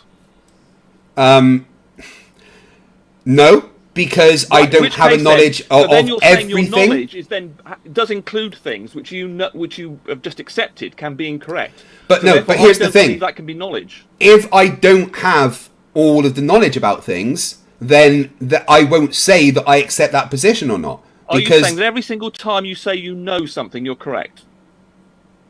Okay, give me a second to run that through my head, because that's a very good question. In the sense that I know my name is Craig and I know I'm correct. In the sense that I know do you know gravity. That? Actually, do you know that? I would argue. Let's suppose I said. Give me a second. Give me 1 second to just run this thought through my head. Okay. Okay. Because I'm not outright dismissing what you're saying 100%. I very much respect your opinion. I'm just running through. You're not being disrespectful at all. No. You're just being. You haven't quite accepted my position yet, but you will do. Don't worry. I will do. God damn it. Sorry, I'm being a bit conceited. I'm sorry, I'm being a bit conceited here. Right. So, do I accept my name as Craig? Yes, because I've got evidence and I've checked that evidence and I can see that evidence is correct. I'm about to give a shocker here. Wait, hold on. I haven't finished running the thought from my head. Right. So then I can look at gravity. Do I know that gravity is true? Yes, because I've tested that. I've looked at the evidence and I've tested the evidence, and I've repeatedly tested the evidence to confirm what has been shown. Craig, so you could be in the I know that gravity is real. I don't need to believe it. I know that it is because I've verified that evidence is Craig, correct. You could be in the Matrix. You could be in a simulation. Oh, I could be a Boltzmann brain. You're absolutely right. But so you don't know then, do you? But if you are in a Matrix or you're a Boltzmann brain, the fact that the reality you exist in that you can test is still the reality you exist in that you can test. Like, for instance, if we're in a simulation, then we're in a simulation where all the laws of physics that we know are true. So you can still test those laws of physics. Whether you're in a simulation or not is kind of irrelevant, right? Don't forget. Sorry? All laws of physics are provisional, don't forget. Oh, yeah, absolutely. But right, so you don't know they're true. Now, here's the thing. For instance, you don't know there are not invisible green fairies that are doing all the work of gravity. And that one day they'll stop doing it. You don't know that. I mean, I'm pretty sure there's no green fairies. But you don't know they're red. that. Last time I looked, they were red. Well, there you are. You see, you're already seeing them. So you don't know. Okay, right. I do not reject your argument in any way, Rumpus. Okay, I understand your position. I understand the knowledge that the fact that knowledge is a subset of belief. You know, I get that. All right. It's just not the way that I personally see the world. That is the accepted philosophical position, I'm afraid. I get it, but I don't like to be philosophical. Well, if that makes sense. That particular model has borne several thousand years worth of, and it's only recently it's been decided it's bollocks, but it's close to being a good attempt. It's certainly better than saying, if I ask you if you believe your name is Craig and you're saying, oh, I can't give you an answer to that, which is not a very good answer. Well, you clearly believe your name is Craig. And actually, just as an extra thing which I was going to mention, you might be wrong. Your parents could have lied to you, could have been adopted, the birth certificate you've got could have been forged. You don't know that. I mean, I've checked with a bunch of people, you know? They could all be lying to you. I was made in the same clone vat as Simon Dan, right? I mean, hospital as Simon Dan. Yeah, that's what they tell you, Craig. We were literally born in the same ward about a week apart. That's what they tell you. You don't know that. I mean, I've got ID and stuff, right? Okay, here's the thing, right? As a counter to that, whether my parents lied to me or not is irrelevant. My name is now Craig. My ID says my name is Craig. My wife calls me Craig. Oh, you're called Craig now. Yes, I think. Well, you believe that to be the case, but you might be dreaming, Craig. You don't know if you're dreaming or not at the moment. Have you ever had a lucid dream? Yeah, right. And here's the crazy thing. I had a lucid dream recently, right, where I knew it was a lucid dream, but I didn't lucid dream, right? And I just want to explain this because it's crazy, okay? So I've always heard that, like, in dreams, you can't look at a phone or you can't read a book and stuff, right? And in this dream, I was at a restaurant and there was a bunch of people that were sitting at this table and they all had their phones. And in my head, I was like, I can't see any of the screens. This must be a dream. And I confirmed to myself that it was a dream, but then I just carried on fucking eating like nothing happened. Yeah, I mean, lucid dreams are amazing things, and there have been people who've wandered around for days, and then, they thought they were living the real life, but it turned out they were dreaming, and these have existed for days. And it's only when there are certain people who've actually had to go for a week without something odd not happening and think, yes, I'm actually living this really now, and I'm not actually in a dream. Here's the big question, Rumpus. You could be in a dream now. The idea of you being called Craig could be entirely a dream of yours, and you could be someone else. Here's feels real. Here's the big question, Rumpus. Am I in your dream or are you in mine? I'm in your dream. Or are we all part of Rachie50's dream? No, there you go. That's a tricky one. That's philosophically difficult to answer. So my point is that this idea of knowledge, which you seem to be giving some special, almost divine thing, I know this, and I'm afraid you don't.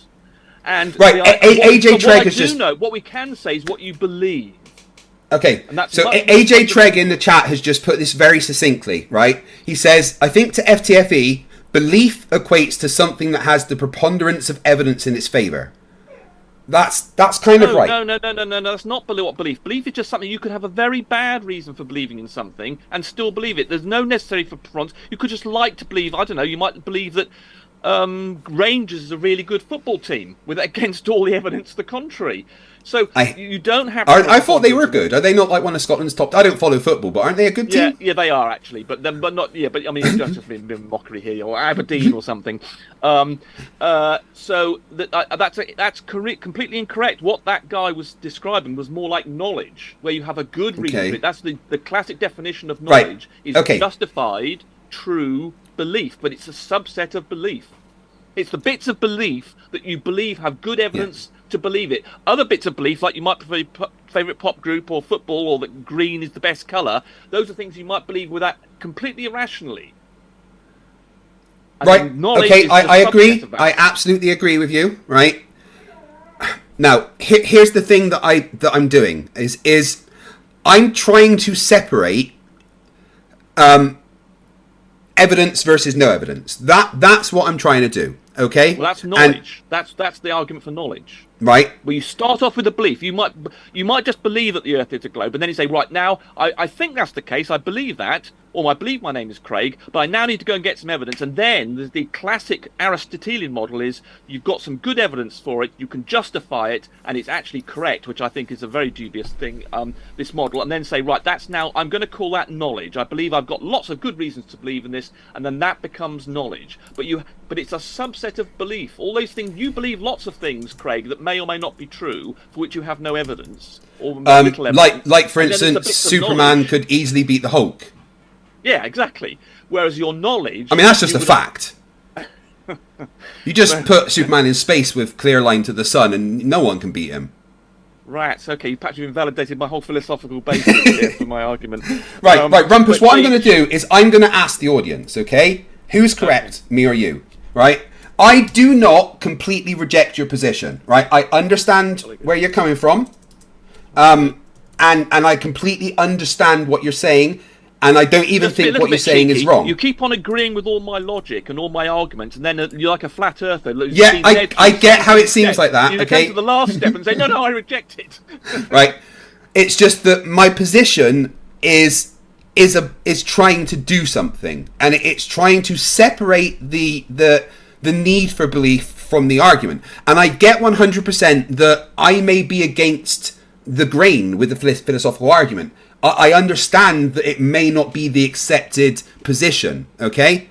But we also know that positions can change and ideas can be updated. This is what's lasted 2,000 years, Craig. I get it, but a lot of ideas last 2,000 years and then get changed, right? I am not completely rejecting your position. Well, put right? it like this: no one believes your idea. You're the only person I believe who has the idea that you have. Well, out of 80 votes so far, it's 50-50. All right, I'm surprised. See, in fact, it's now gone in my favour, to be honest. But like, I understand. Here's the thing, right? Unlike when I'm debating with a flat earther where their position holds no water, they're completely fucking wrong about everything they've said and they don't understand their own position. That's not the case here. Rumpus, you understand what you're talking about. Probably better than me in the cases of philosophy, of science and things like that. Way more than me, right? Which means that maybe I should refer to the expertise that you have. It's just, it doesn't gel well with the way that I see the world. Does that make sense? In a different way then. As I say, this model you've got, I believe. Okay, some people are supporting it because it's, I don't know, but they just like you, obviously, Craig. I think that's what it is. So I mean, I get it. They want to agree with you. But I think you'll find that you are in a very, very tiny minority of people who, and certainly all the people who published this sort of, philosophical and analyse this and are experts in this subject. I'm afraid. I think they would agree with me. Mando says he doesn't care, he just wants you to lose.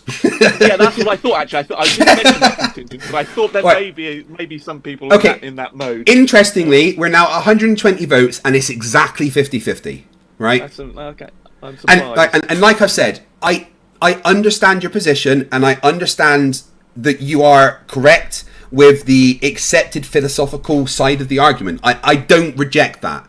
Right, I don't reject that you are correct and that's what the position holds. Okay, how about this? It just doesn't work with the way that I see the world. Perhaps the people who are agreeing with you are thinking of people just talking on the street, whereas I believe that we're talking in a more informal, analytical, logical, scientific way where we should be using well-defined terms and models and not just the casual, oh, I believe this, like someone might say casually in the street. We're hopefully being a bit more analytical here, and therefore perhaps you're using a more, I don't know, conversational, informal I think maybe that's the case, right? Like, you are talking more in the language of science here, right? And that's a concession that I'm 100% going to make, is that the way that you are describing things is the accepted, credentialized philosophical argument. It's what everyone academically accepts, okay? And I am not denying that is the case, right?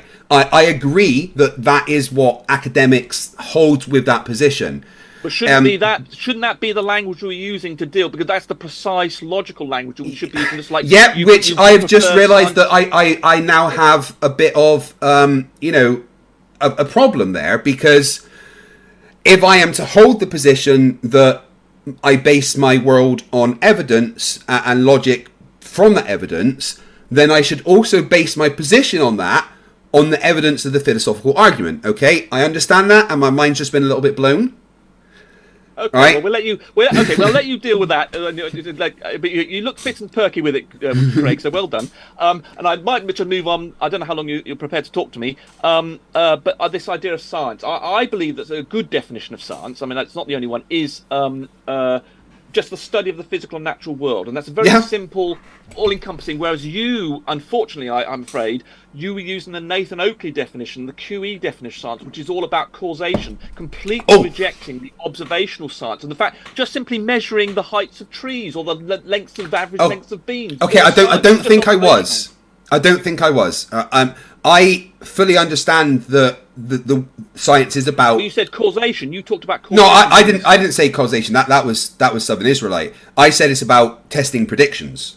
Exactly, well, predictions. Exactly, that's got nothing to do with science. That's a small part of science. Just observing things and saying, "What's the weather today? How long does a day take?" Those are all pure observations. There's no prediction involved. Or I measure the average length of people, or your weight. Just but your it weight is over the last 3 years. Right, That would be science. Measuring people's weight is pure observation. There's no prediction involved. I'm just getting in data about the real world, world. Maybe I need to clarify. All right.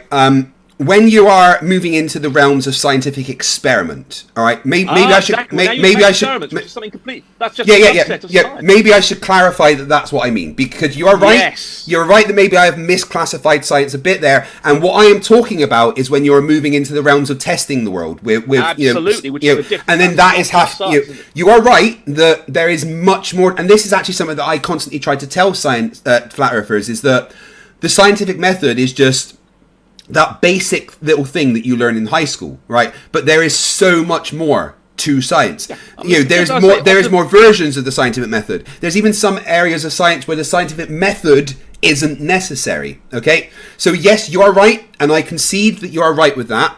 I misspoke in the way that I presented it, and what I mean to say is that when you are doing experiments to test the world, then that is the way that you have to do it, via predictions and stuff. Okay, absolutely, an experiment, because usually you're testing a prediction in an experiment. And when You absolutely. get the Nathan Oakley QE definition of what science is, and indeed that is correct. You also said about I hope I'm having a go at you here. No, determine the consequence.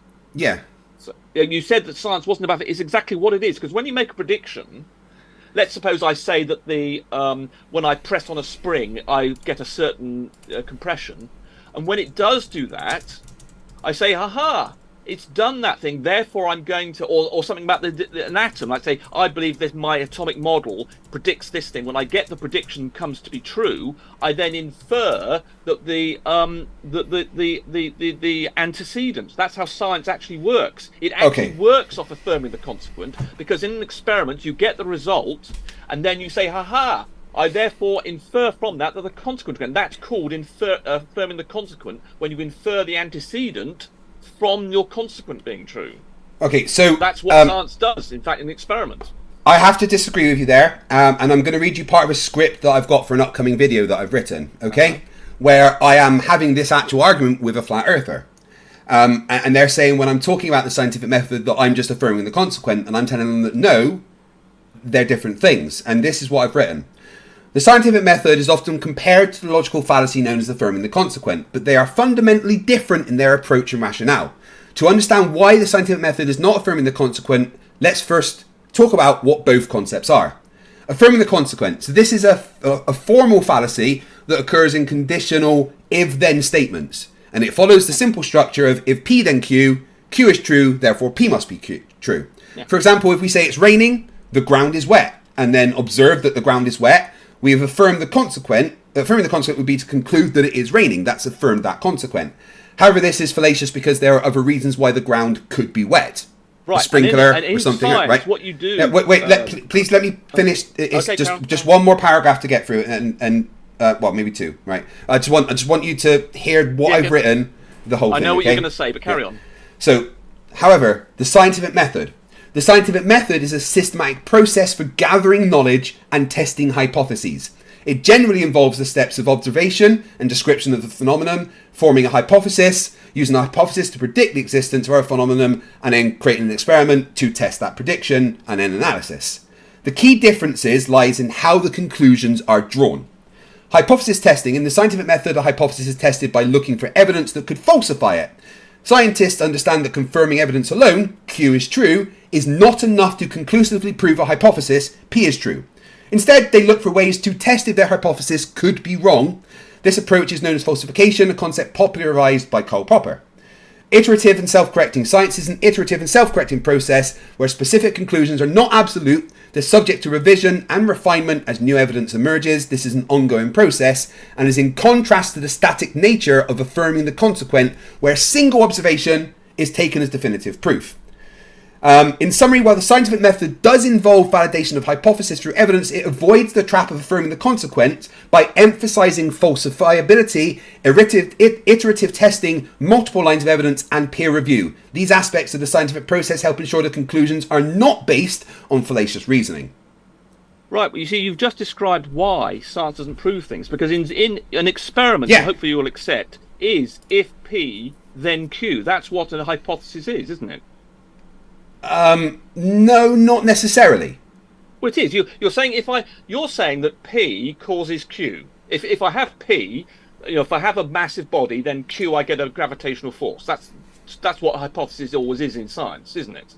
Well, okay, yeah. So a hypothesis, it's an educated guess, yeah, right. But to put it logically, it's a hypothesis in the experiment is if P. If in other words I have this thing, then I will get Q. That's what that's what the experiment and testing you're saying. If I that's more what a prediction is. A hypothesis is just more of an idea of why something is happening. Like, right, but in an experiment, you're testing if I have a voltage P, then I get effect Q, or if I do P, then I will get Q. That's what an experiment's testing. And when you get Q, it's not say though. Because I've got Q, I then have P. But the way that it's slightly different from logic. Well, hold on. Give me. Okay. Is what you try and do in science is you eliminate all those other pieces. You were talking about the other possible causes of Q, and the whole point about science is you eliminate all those other possible R, S, T's, and you get to the point where which then removes the affirming the consequent, where you right? think there's only one P, there's only one thing that could be causing it, but you're still affirming the consequent. You're still saying that because I got the result that I predicted, the Q. Therefore, P must be true. No, you don't say that P must be true. You say that my hypothesis holds or not. Yes, it's that's where the proof comes in. Yes, so it's not about just adhering to if P then Q. It's about removing other possible explanations. Exactly. If we're affirming the consequent, we're just saying Craig, if it's that, and we're not testing anything else. Removed all the other P's. That's why you can't prove in science. You never know that there's not an invisible green pixie doing all this. So that's why if you've got P then Q and you find Q, you try and eliminate all the other possible causes of Q, like your rain you were describing, which is exactly the correct method. But so what science does, it says, well, I've done it on a day that's not raining. I haven't got clouds. I have removed the hose pipe from my neighbour. But the problem is you don't know. You can't remove. It's impossible to remove all the other possible causes of Q, and that's why we say science is provisional. So ultimately, science is affirming the consequent, and it's because we know we're doing that we say science is not provable. So, I disagree with the way that you're characterizing it there because of what the nature of experiments are and the way they are set up. You're not just saying, well, this is it, and if that happens, then I know it's this. You're testing you're testing a prediction whilst trying to remove all the other stuff, right? And but all you're saying is you're removing all the other possible causes of Q, and that's so if you're doing a good science, you don't do it once, you get lots of people to do it. But that's what I said about iterative testing, exactly, right? You did, and I'm agreeing with you. But the point is, you still don't know that in fact, there can be systematic errors in experiments. So, for instance, in the superconducting thing, people did agree with the guy who came up with the small, cold, warm, room temperature superconductors, and other people actually agreed with him. And so there were multiple experiments, and they were and so what? But the thing is with science is that's why everything's provisional. But you can never eliminate all the other possible causes of Q. And that's why we say science is not provable, and that's where the falsifiable. But so when you're talking about the falsifiable, that's another issue. So obviously, if you don't get a Q, and then you can then say, oh, I haven't got an R then. But we're not dealing with that situation. We're talking about when we believe we've got a P, and it is giving us a positive result. So we've got a Q. So we're not talking about falsifiability here. We're talking about what happens when you get a Q. Then, if you've been a good scientist, you've removed all the other possible confounding variables, all the other possible causes of Q, and that's what makes you a good scientist. But even then, even if you're a good scientist, you still don't know you've eliminated all of the possible causes for Q. All you can do is say, well, I've eliminated all the ones I can think of, like in the Cavendish experiment. He eliminated the temperature, he eliminated the wind, he eliminated the body, eliminated magnetic effects, and so you can say and then you say, well, look, I can't think of anything else that could be causing Q. Therefore, I'm going to affirm the consequent by saying I've got a Q, i.e., gravitational thing of the gravity. Therefore, P, I believe that there's a gravitational thing, but you don't know for a fact there's not another cause of Q. That's why we say science is not provable, for that very reason that we are affirming the consequent. But it's still not affirming the consequent, because affirming the consequent is simply like saying inferring P. But you do because I got a result. Hold on, Rumpus, hold on, dude, I must please. have got the P. Rumpus, chill, right? So, but the thing is with science is we don't stop there. Right? If that's where we stopped, then maybe you would be correct. But the fact that science doesn't stop, science tests again and again and again with different variables. It checks peer review. And, it does multiple experiments, and that removes the affirming the consequent, because we're not because you don't know it's not one you're missing.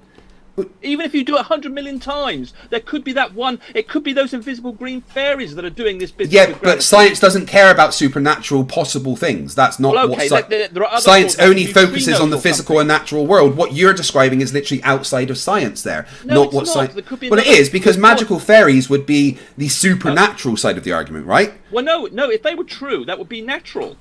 But we know magic isn't true. That's the thing. No. It's supernatural. If they were the cause, that would be part of... If we showed the existence of fairies to be true and they were running around doing stuff, then that would be part of the physical and natural world. They're natural. They would be interacting with the world, and they would be doing their stuff. Therefore, they would be physical and natural. They would become part. But we know that magic fairies don't exist. We know that magic is not part of the physical and natural world. It would be supernatural and outside of the... dude, hold on. It would become part of the physical natural world. But it's not, though. We could if and but all we like, but it's not. There is no such thing as magic. That is supernatural. Alien civilization came along and did something that appeared to be magic to us. You would then say, well, that's outside that would be magical because we can't explain it with our science. And it's only because we don't know about it that then say, well, once we've found out the super duper mega field that they can generate, we say, oh, right, okay, you can manufacture things, make things appear and disappear out of empty space or do X, Y, Z, and then it will become part of science. But just because we can't test it doesn't magic may... In the past, Newton's time, there were things that he regarded as magical, perhaps, but now we know are not magical. Obviously, to do science on things, you need to be able to experiment on it and observe it. And obviously, there are things that we, may be observing that we just can't do experiments on. And at the moment, yes, I mean. Okay, so while we've been talking, I've literally been checking academic sources about this, and the academic sources on this actually disagree with you. I agree. I concede you were right about the belief thing, and I may have to reassess my position on that. All right, and all the academics agree with you. But if you actually check the academic sources on affirming the consequent versus scientific method, you'll find that you're actually incorrect in this case. No, I'm afraid I'm correct. I'm absolutely 100% correct on this, I'm afraid. But the academics disagree with you. I don't think they do. I think you'll see there was whole debates and whole papers on affirming the consequent being the basis of science. I mean, there are things like the... I mean, I've called the literally got them here in front of me. have you heard of the disagree. hypodeductive method? The hypodeductive method, could you define that? That's what actually the scientific method currently is, where you generate a hypothesis and then you do... But you need to do some more research, Craig. I mean, I've done quite a lot of research on that. Because the only argument you've countered with me with is that you do more experiments. And can you not see that by doing more experiments, by more people doing them, all you're doing is reducing the number of ways of causing Q, but fundamentally you're getting a positive Q and therefore inferring a positive P, and your whole argument is just revolved around generating more ways of eliminating other possible causes of Q. That's your whole argument here. But seriously, every academic source that I'm checking here is disagreeing with what you're saying. Okay, let me go and see it. You know, and maybe I'll have to check more. But you should check more. You know, everything that I say literally says that no, it is set up the way it is to make sure it doesn't affirm the consequent. Right, but can you not see that the way you've argued against me is simply to say that more experiments are done and more people do them? And that's not a logical invalidation of my point. That's just saying all you're doing is invalidating you're trying to reduce the number of ways that Q can be caused by P. But ultimately you're saying I've got Q, therefore I must have P, because you've eliminated all the other things that you believe could be causing Q. So you have affirmed the consequent. No, because affirming the consequent is when you stop. As a P. Yeah, but affirming the consequent just means you stop there, right? Oh, the ground's wet, therefore it must have rained, and you don't do any further investigation, right? But when you do further investigation, that means you're no longer affirming the consequent. But ultimately, you still say. But imagine you do this investigation. You eliminate the hose pipes. You eliminate the other ways of doing it, and then when you get a wet rain, you then say what the example was. What was the P and Q you gave for that rain, the wet yeah, thing? If the ground's wet, then it's rained. Right. You know, So in other words, what all you've argued is that you've eliminated all the other possible causes of the wet ground, and you haven't invalidated the argument I'm making. All you're saying is that if you were doing the experiment, you would go away and remove the neighbour's hose pipe, you would remove the cat potentially urinating, you remove all the other potential causes, but you haven't invalidated the fact that you said it is wet, therefore it must be raining. Can you not see that you've affirmed the consequent there? You've got a Q, it's wet, and you said therefore P, it's raining. You have done an affirming the consequent operation. That's because I'm giving that example as an affirming the consequent, but that's not where we stop in science. No, there's no stopping. Yeah, no, indeed. All you're describing when you say stopping is you simply trying to eliminate more causes of Q. You haven't changed the logical operation of it's wet, therefore it's caused by rain. You haven't changed that Q implying P. All you've done is saying I've got different ways of generating. I'm eliminating all the ways of getting Q. Dude, I'm sorry, but every single academic source that I'm looking at is saying that you're wrong. Not just some of them, all of them. Like, I understand what you're saying and why you're saying it, but every single academic, not just some, every single one I've looked at. Give me just one. Useofreasons.wordpress.com has a paper that was from a talk by some scientists, and it explains. Well, it starts with there have been some rather strange suggestions from certain apologists recently about the nature of the scientific method, such as here, and it gives examples. Primary among these criticisms is the claim that scientific methods rests on the fallacy called affirming the consequent. However, this is a strange claim for various reasons. Firstly, the criticism doesn't engage with how philosophers of science actually talk about the scientific method. From around 1960, with the work of Thomas Kuhn, attempts at summing up the scientific method in a simple, inferential procedure have been largely abandoned. It is now widely taken in the philosophy of science that there is no one simple pattern of reasoning that completely captures the scientific method, a phenomenon known as the demarcation problem. So there is no simple logical model of inference which completely covers everything in the scientific method, but this means that there is no simple model or fallacious inference which completely characterizes the scientific method either. In short, the scientific method is too complex to be reduced to the fallacy of affirming the consequent. That is basically what I am seeing from every single academic source. But I'm not claiming everything. It's okay, perhaps there could be some confusion here. I'm not saying that every piece in the scientific method is doing that, but you said it doesn't do that, and I'm saying that the vast majority of experiments and scientific approaches do that. Now, there may be some that don't. I'm perfectly prepared to accept that. But the hypodeductive method, which is the one that normally the simple scientific method, it does use affirming the consequent, because then you've accepted that if you get the wet surface, then you imply that it's caused by rain. That operation I've just described. But again, I said that's not the position I hold. I didn't say that's how we do it. I said that is an example of affirming the consequent, and that's not what science does.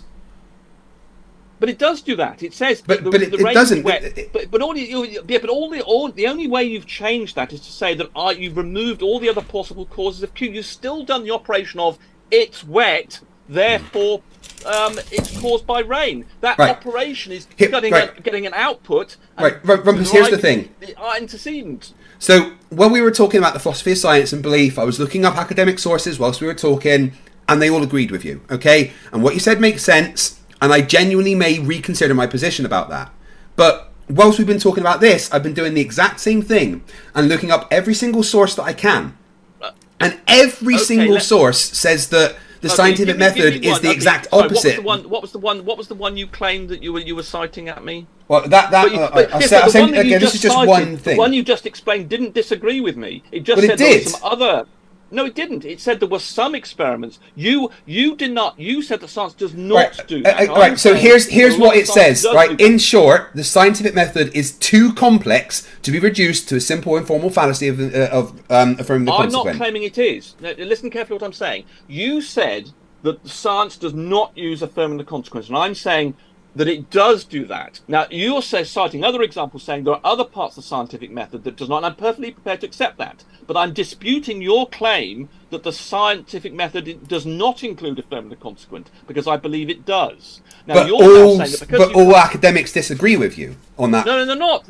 What you just described was that there are some experiments or some parts of the scientific method that do not do that, and I'm prepared to accept that. Rumpus Bud, it literally says that it never uses it. No, it literally says that the scientific method is not affirming. It doesn't say that it sometimes does.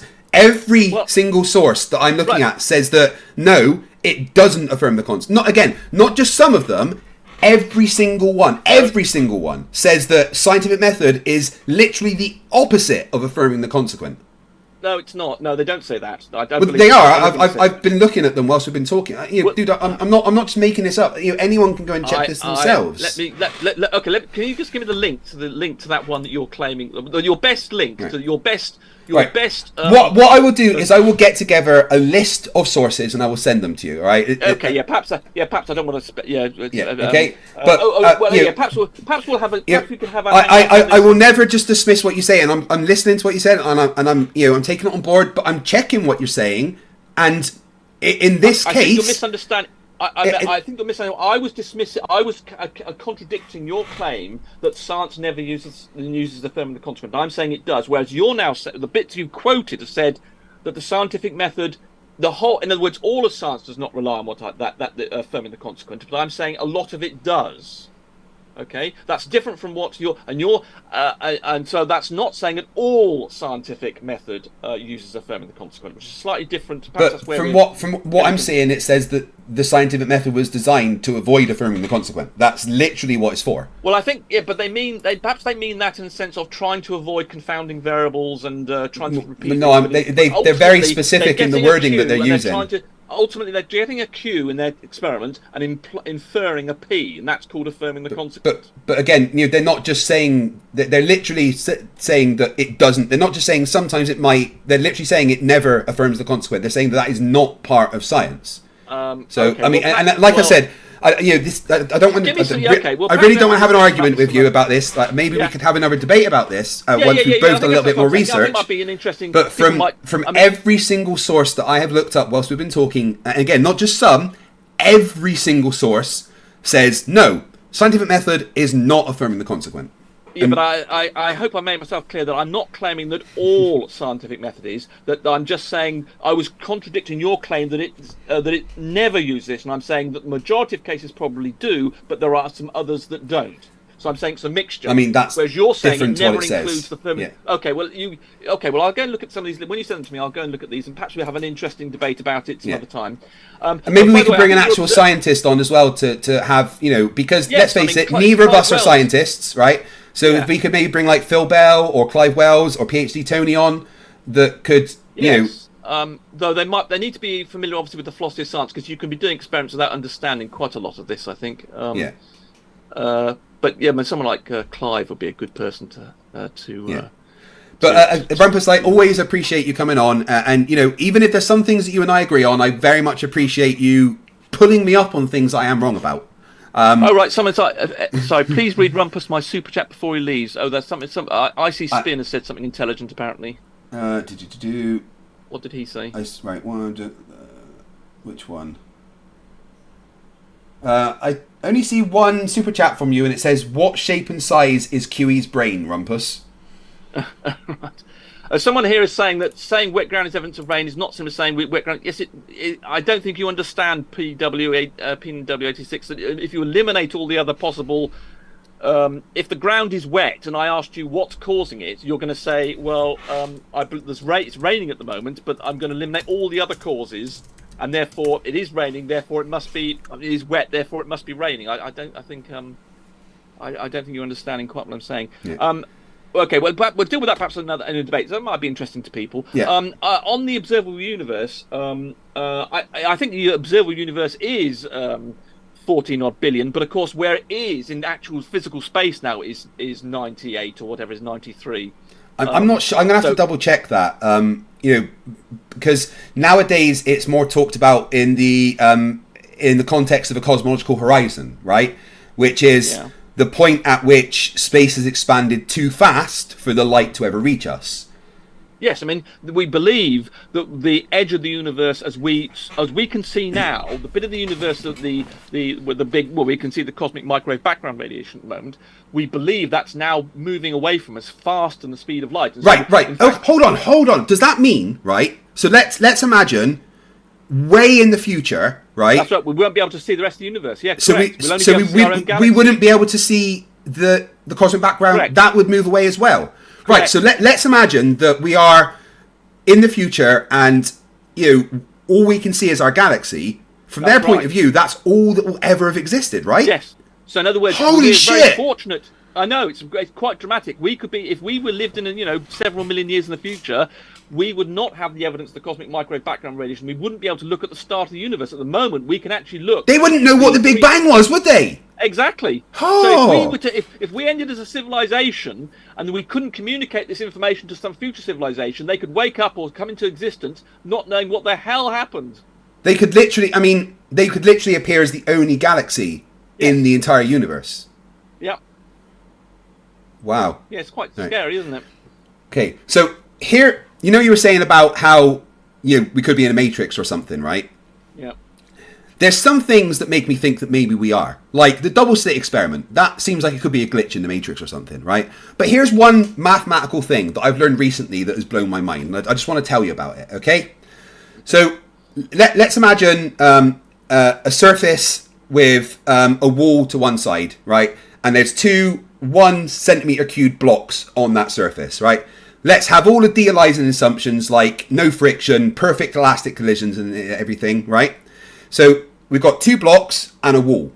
If you push one block into the other so that it bounces the wall and comes back to the block, if both the blocks are, say, 1 kilogram, right, there will be 3 collisions. One as the block goes on and it stops, and then that block goes and hits the wall, and then that block comes back and hits that block and that moves off. So you've had 3 collisions, right? And they're perfectly elastic collisions. Yeah, right? Right.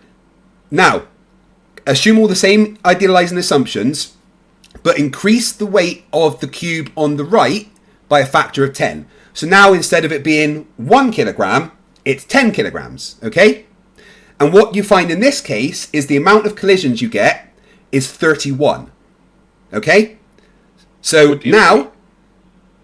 now what you do energy is will be lost. You don't forget you. Well, we're assuming there's no energy lost. We're assuming everything is perfect. There's no energy lost. There's no friction, right? So it's all completely ideal, right?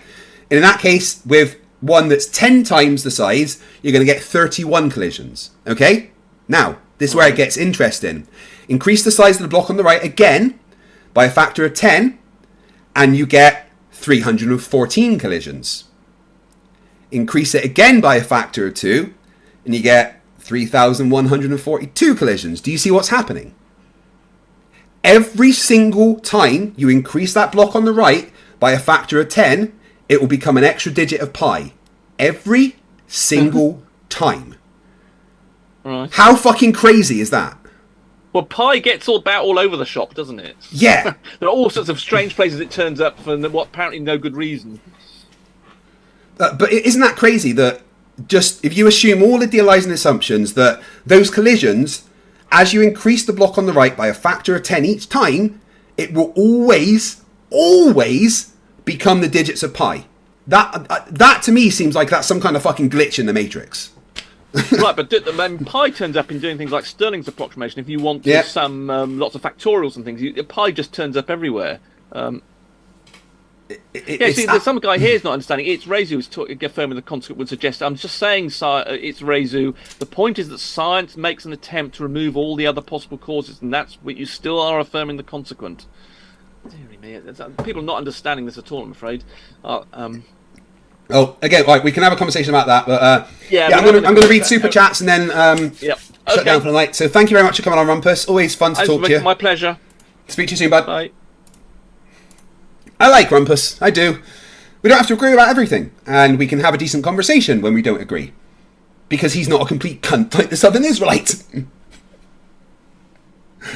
Oh my goodness me. Oh, and apparently 58% of you think I'm right about the belief thing, which is interesting because I think I might not be right. And you know what? I'm more than willing to admit when I may not be right about something. It's just hard to have that gel with the way that I see the world. Ragebot says Rumpus is gone. Thank God. Pig Venus member upgraded his membership to Destroyers. Thank you, my friend. That is amazing. Armageddon's Fire gave me a $2 super sticker. Thank you very much. Icy Spin 199 says looking forward to the evidence. Like all the Southern Israelites' evidence was I don't understand nuclear fusion. Brilliant. Brenda Creates member for 9 months says happy holidays, Craig, and to all the Globers, happy holidays to you, my friend. Jezen member for 23 months says will he stop talking at some point? Oh yeah, his intro was painful, right? Jake the Surgeon $5. What pseudo intellectual mushroom sufferer did you bring on? Caucasian Sensation, welcome to Brawlers, you awesome possum. Icy Spin 199 says show us the measurements, clown. Yeah, they can't do that. Caucasian Sensation for $2 says it's adorable he set criteria to win this debate. Yeah. String News 1 $5. If in a flat Earth debate, all the gish galloping in the world, but no evidence of a flat Earth, they lose. Yeah. Flat Earthers don't bring evidence the Earth is flat. They try to attack the globe or talk about philosophy of science that they don't understand. Borg Emporia says the FTFE is always right unless his wife has a different opinion, then he's wrong. Ain't that fucking true? Stringer News 1 for $2 says no true Scotsman moves a goalpost with a tipple. Without a tipple, thank you. Jake the Surgeon $5. This complete shoe is putting a Kent Hovind in using decades out of date sources. Yeah. This thing from 1925 says that microscopes that see things aren't possible. Well, it's not 1925, so shut the fuck up. Tim Tully, the Southern Israelite, belongs in the Canadian $1 coin called a loonie. $5, thank you very much. Kango for $5 New Zealand says twat using a computer denying atoms. There's not a lol big enough. I know, he laughed at satellites as well when we're fucking talking through space. Kango 44 for $5 New Zealand says question for the brain dead Flerf. How do you think the processor you're using to broadcast your ignorance was made? Magic, apparently. Janos Takos for 2048 Huff says Democritus thought atoms are indivisible. He did not have a scanning tunneling electron microscope. Therefore, he is the absolute authority on the topic. Flerf logic does not make sense. That's true. It's a Rubik's who's been a member for 10 months. You awesome person. Says SI thinks an encyclopedia from 1925 is up to date. No, he doesn't think. That's the problem. Connell Silverfer, who's been a member for 34 months, says yes, classic Thurman appeal to definition.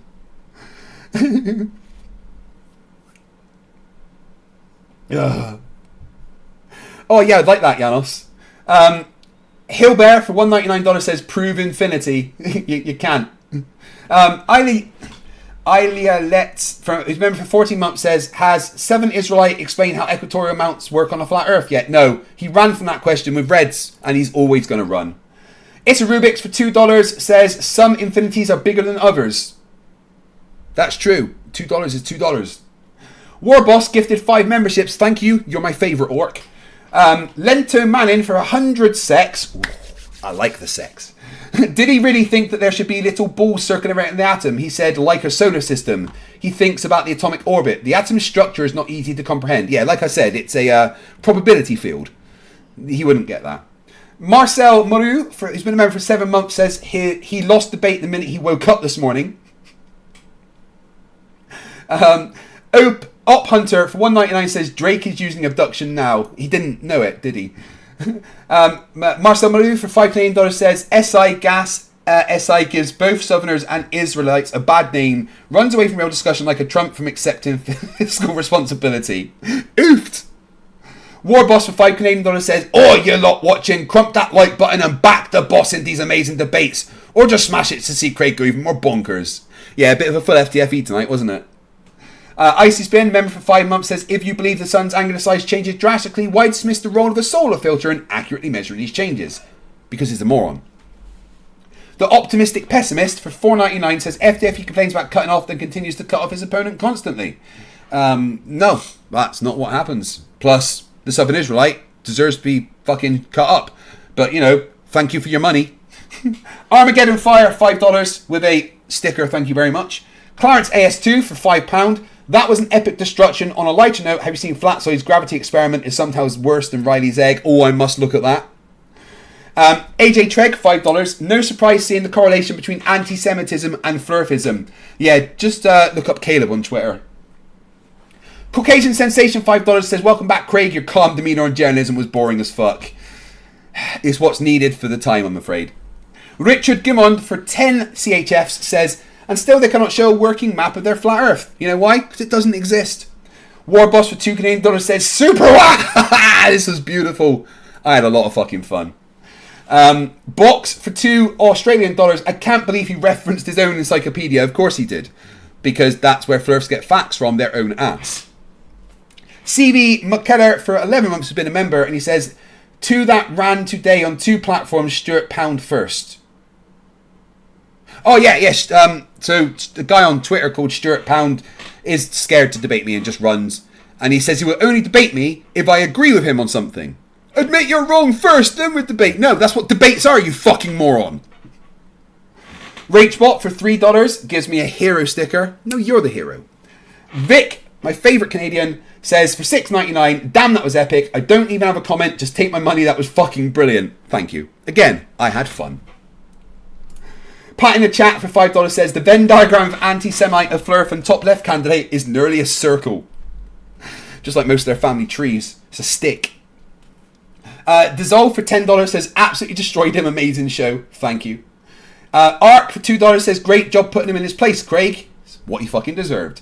Sarah Jones for £2 says, still didn't get to see the true Scotsman. I'll be your true Scotsman, even though I'm from Bristol originally.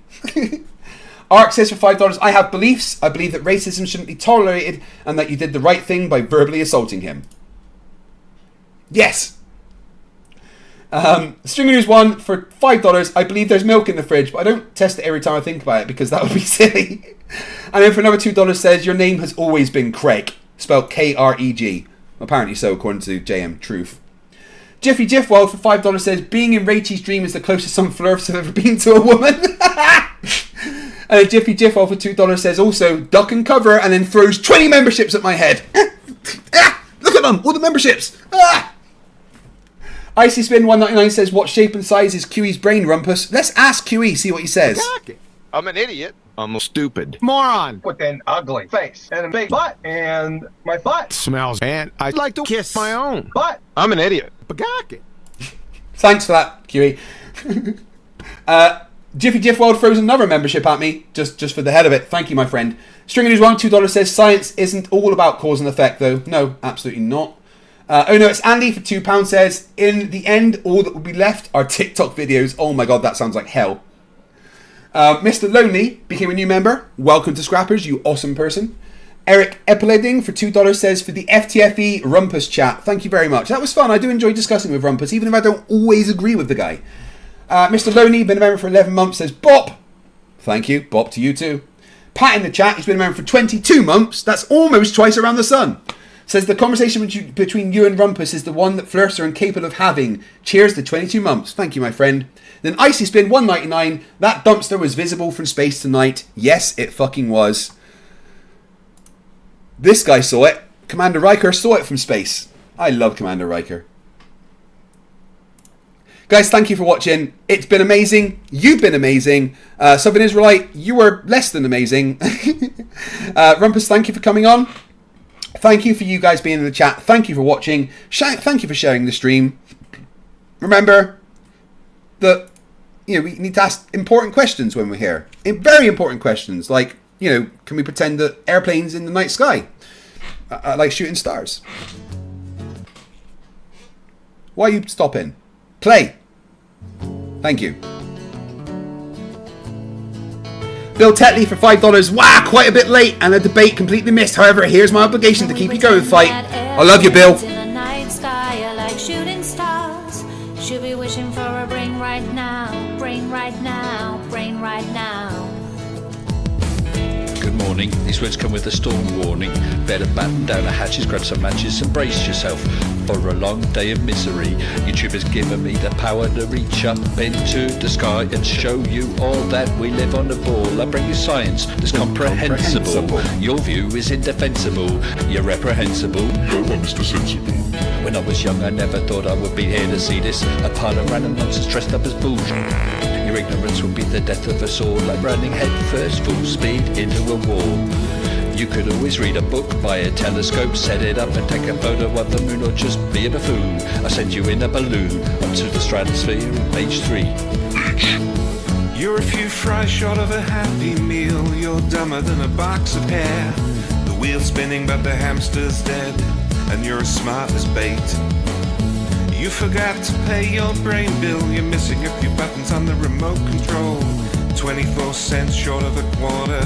You're surfing in Nebraska. You're as bright as Alaska in December, and you fell out of your family tree. You don't have all the cornflakes in one box. You got an IQ of 2 and it takes 3 to grunt. The elevator doesn't go all the way up, and there's a vacancy on the top floor. Your antenna doesn't pick up all the channels. You're several nuts short of a You're Mr. fruitcake. Sensible, calm down, don't go too hard. You don't need the heart to burying Flerfs in your backyard. You're a man of science, poise and grace. Mage 2 did everything to wipe the grins off the face. So Nathan, get away from those kids. The world is not flat and it doesn't have a lip. Recognize the differences between the textbook and the Bible and control yourself. Lay off your slander and your lies. You're a bunch of knobs poisoning the well of the youth, spreading lies that you like to claim as knowledge and truth. Stop spreading fresh bullshit like the butter on your bread. Maybe a musical assault and knock some sense into your head. I hope one day you'll hear these lyrics and smile, and you realise you used to be a 40-year-old child. Now it's time to wake up, open your eyes and see, and acknowledge the existence of. You're a few clowns short of a circus. Your phone is off Gravity! Your sewing machine is out of thread. You're all foam and no beer. You don't have all your dogs on one leash. An intellect rivaled only by garden tools. There's no grain in your silo, and your skylight leaks a little. Your belt doesn't go through all the loops. You couldn't pour water out of a boot without instructions on the heel. Your slinky's kinked, and you're proof that evolution can work in reverse. A few feathers short of a whole duck, one fruit Can we short of pretend a that full bowl. airplanes in the night sky are like shooting stars? Should be wishing for a brain right now. Brain right now. Brain right now. Can we pretend that airplanes in the night sky are like shooting stars? Should be wishing for a brain right now. Brain right now. Brain Here right comes the now. bars. You thought it was over? Well, I'm still standing while you're swinging, flinging feces, talking shit just like the human centipede. You've got the mind of a chimp, and I'm here to expedite your shore leave.